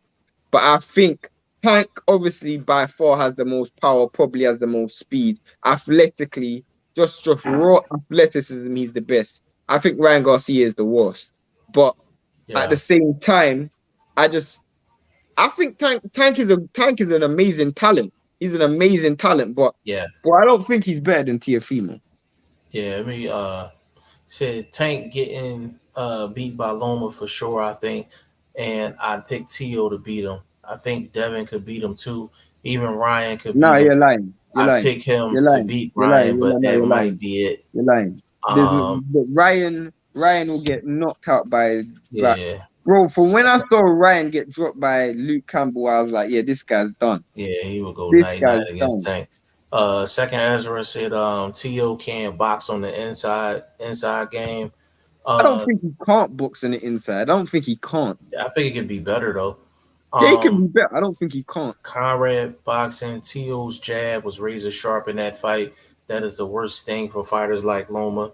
And Conrad, I know you a fan of the show, so I know you probably heard me say this before. All that head movement and all that stuff don't matter. You still got to go in the middle of the street to cross. You know what I'm saying? So Literally. that jab is going to be there. And that was an original comment as far as Sean Porter and Danny Garcia. I'm like, you do all that head movement, but if you put something right down the middle, he going to run right into it. Conrad said, okay, question. What is the biggest fight that can be made for Tank? Um, to be Maybe honest him with you, versus Devin Haney. no, actually Teofimo because he got all the belts. That'd be the biggest fight Yeah, for him him. versus. Or him and I'm Josh just Taylor. Or him and Josh Taylor. Either nah one nah nah nah nah nah because of the nah nah. amount of belts. Nah, but in terms of biggest, like in terms of like Are we credibility, talking like money? We talking credibility? yeah, like Tio. It'll be Tio. Tio. yeah, probably Tio, because Tio's got Hispanic following as But well. I would still say Josh Taylor too. Because not only is he moving up in weight, but he's fighting for all the marbles. We talking about big fight. We talking about big fight. That's a big fight. That's a big fight, but I don't think he's gonna sell as much as Lopez. But are we talking money though? Are we talking I, money? I, I think Are that's what he needs. I don't know. Conrad, are we talking money in this, or we just talking just outside of money? Second Ezra said when Loma got on the inside, Tio was baffled. That's But that's because because of the angles. Loma's angles and his punch His selection once angles. he's there. Once Because the he's in the thing pocket, was, there's nobody beating Loma. His Loma, punch selection is different. Loma footwork was when he got on the inside. He was, and I mean this in a literal sense, like he was literally in Tio's hip pocket. He was literally in his hip pocket when he was throwing shots. So he was at an angle where Teofimo couldn't really respond because he was literally on the side of him. That's what Sean tried. That's what Sean does.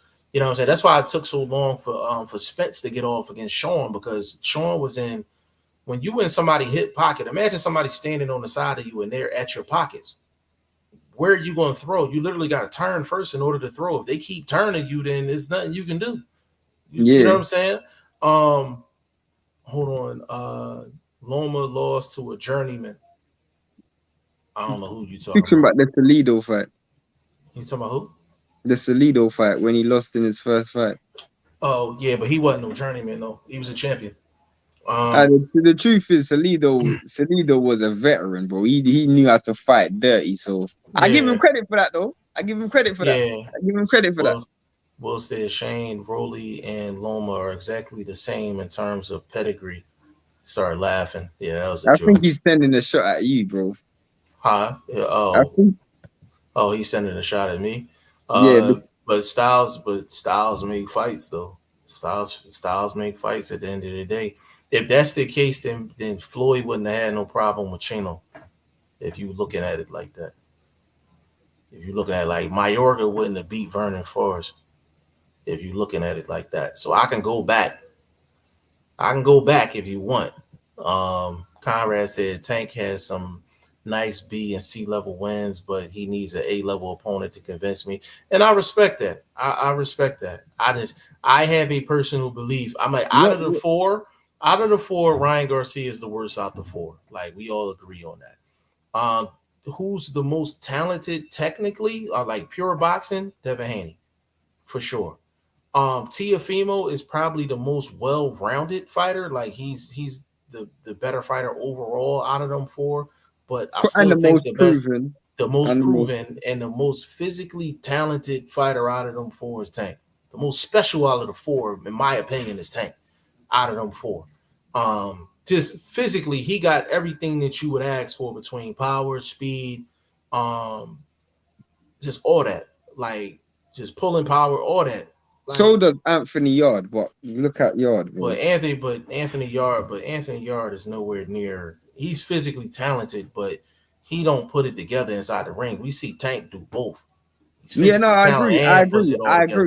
I agree. I'm just saying you can't just rely on athleticism. I'm not saying Tank just relies on athleticism. Right. Tank's got amazing timing. He actually got good ring generalship. He's got very good. He's got very good temperament as well. Because you rarely see Tank flustered and frustrated. Like he kind of got a game plan where it doesn't matter. I'm just working you out slowly. So Tank is a great fighter. I'm not saying that. I'm just saying to give him 50-50. I just think it's a bit.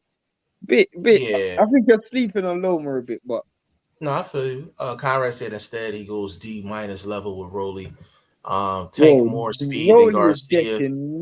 Garcia got the quickest hands out the four, like no doubt about it. Garcia has heavy bag hand speed. That's all it is. Yeah, that's all it is, bro. Ricky Williams said Teofimo versus Tank is the fight to make. Yeah, I love that fight. Yeah, that's a good fight. Conrad, I meant fight that can be realistically made. Oh, realistic? I don't know. I don't think any of them fights is realistic for Tank because I don't think Floyd signed in any of them. If Tank beat Taylor, I'd be way more impressed than if he beat Teo. That's I don't agree. That's a fact. You don't agree with that? Nope. You don't? Nope. What? Why? Nope. Just off of your words, brother. You just sat up here and told me Teofimo was what?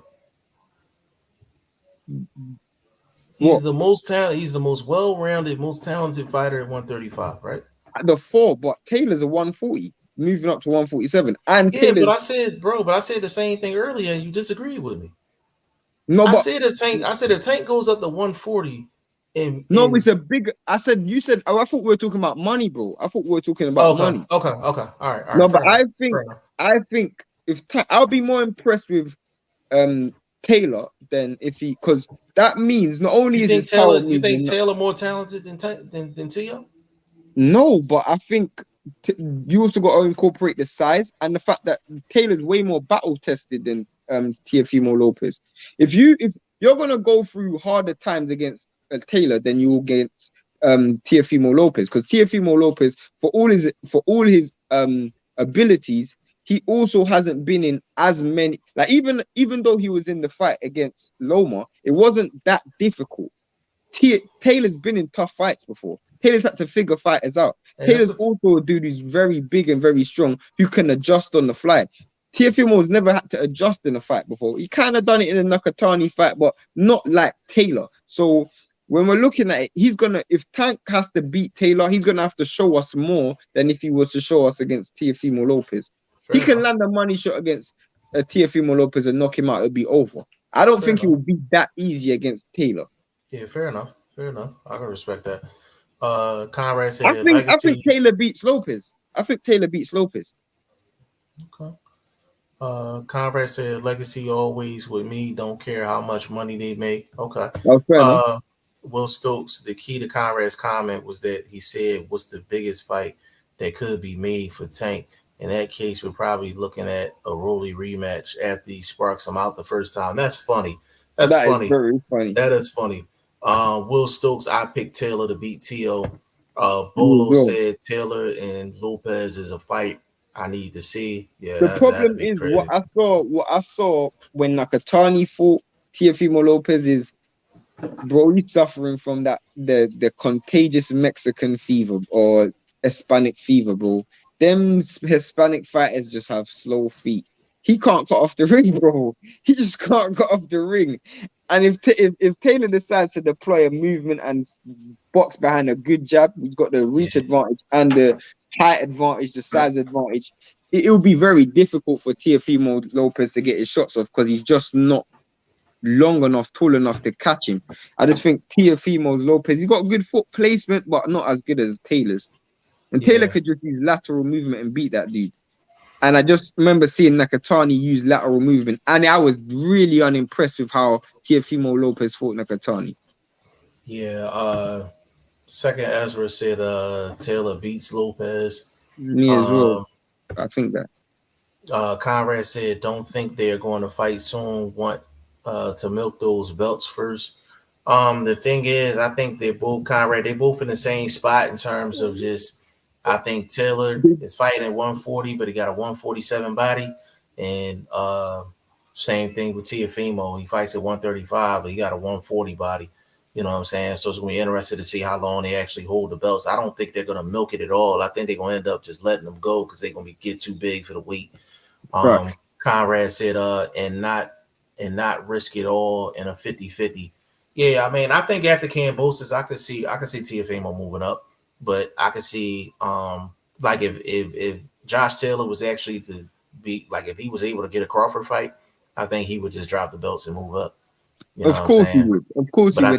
But I And think Josh Taylor can make. But the thing is, it don't make any sense for Josh Taylor to do that because at 147, that's all Al. That's all yeah, Al, so it don't I make sense.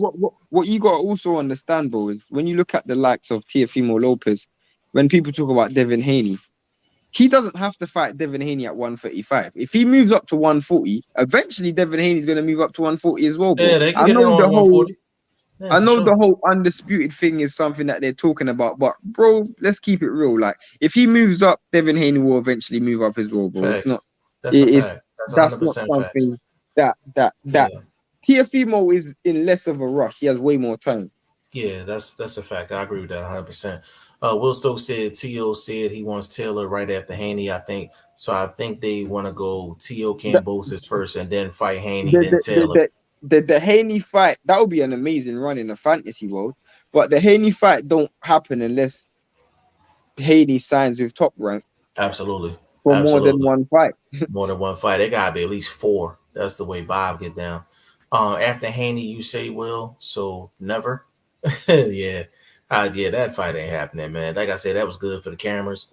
Taylor will fight Teofimo though, because that's the in-house fight, and I don't think Taylor has much fights at 140 after the Catterall fight, to be honest. Yeah, but I think Taylor beats Devin Haney though. No, not Devin Haney. So Teofimo Lopez. Sorry, I think Oh, Taylor will Teofimo. fight Yeah. Teofimo I Lopez. think Taylor beats Teofimo too. I think Yeah, Taylor's one of the top. I think he's one of the top fighters in the world. I think yeah, he's one of the top definitely. fighters in the world, man. Because he can give it to you any way you like it.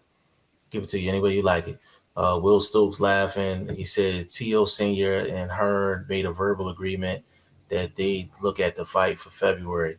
Key word is Yeah, verbal. but Verbal. but at the end of the day, bro, let's keep it real. He still owes Bob fights, so Teofimo Lopez can't do nothing Yo, without Top Rank. T.O. got a brand new contract with Top Rank.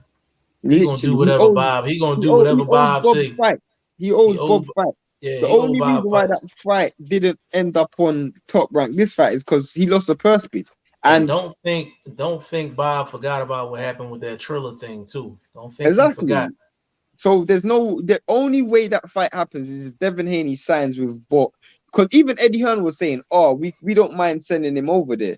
Really and truly, you're just saying that because really and truly, you don't really have a say. If Devin Haney wants to go over, he's going over. But you're gonna say it, make it seem like, oh yeah, I don't mind sending him over because that's how you want it to seem like you were part of the deal. But really to be honest with you, like Eddie Hearn would be a better manager in the States than he would a promoter. He would be great as a manager, bro. Great. Absolutely great. Now, I didn't know this conversation was going to turn into Tank, Tiafimo, and all that other good stuff, but you never know what's going to happen on the Goodfellas podcast, man. But we gonna close it out right there, man. 2 hours and 40 minutes strong. We probably went an hour more than what I thought we was gonna go. Definitely on this topic, man. Hold on, got one more comment. Will Stokes, guys, gonna go ahead and call the fight right now. Taylor versus Porter. I feel like Taylor will pull it off. That's a big ask. Porter different. You know what I'm saying?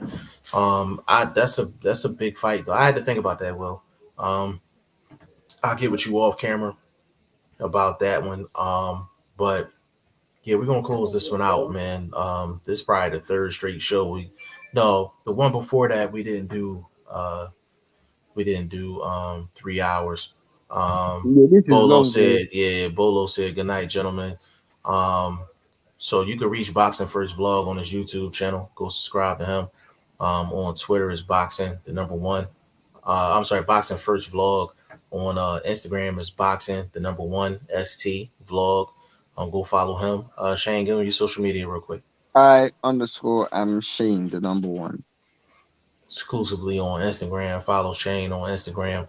For myself, Facebook, Instagram, Twitter, G5JeffTV. Go to G5JeffTV.com.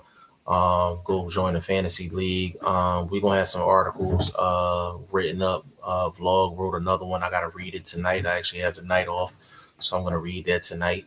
I'll send it to you, Shane. Hopefully, so we'll have his article up within the next day or so. And I'll be penning some articles as well, along with Shane. Go to the fantasy league. The league is almost over, but we're starting a new league.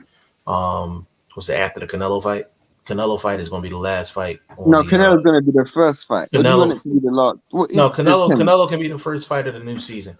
Canelo can be the first fight of the new season, and we could pretty much go from there, man. But listen, on behalf of BoxingFirst Vlog, aka Blunt, aka the General, aka Blunt Bayless, my man VP Shane, the yawning man himself, Shane Abiabuchi, and G5 Jeff TV, aka G5, aka 5, aka the Guru, man. This was episode 13 of the Goodfellas podcast. Another good one. If you didn't catch this one live, catch the playback. Ain't nothing wrong with catching the playback, man. So on behalf of the staff, man, y'all have a good one.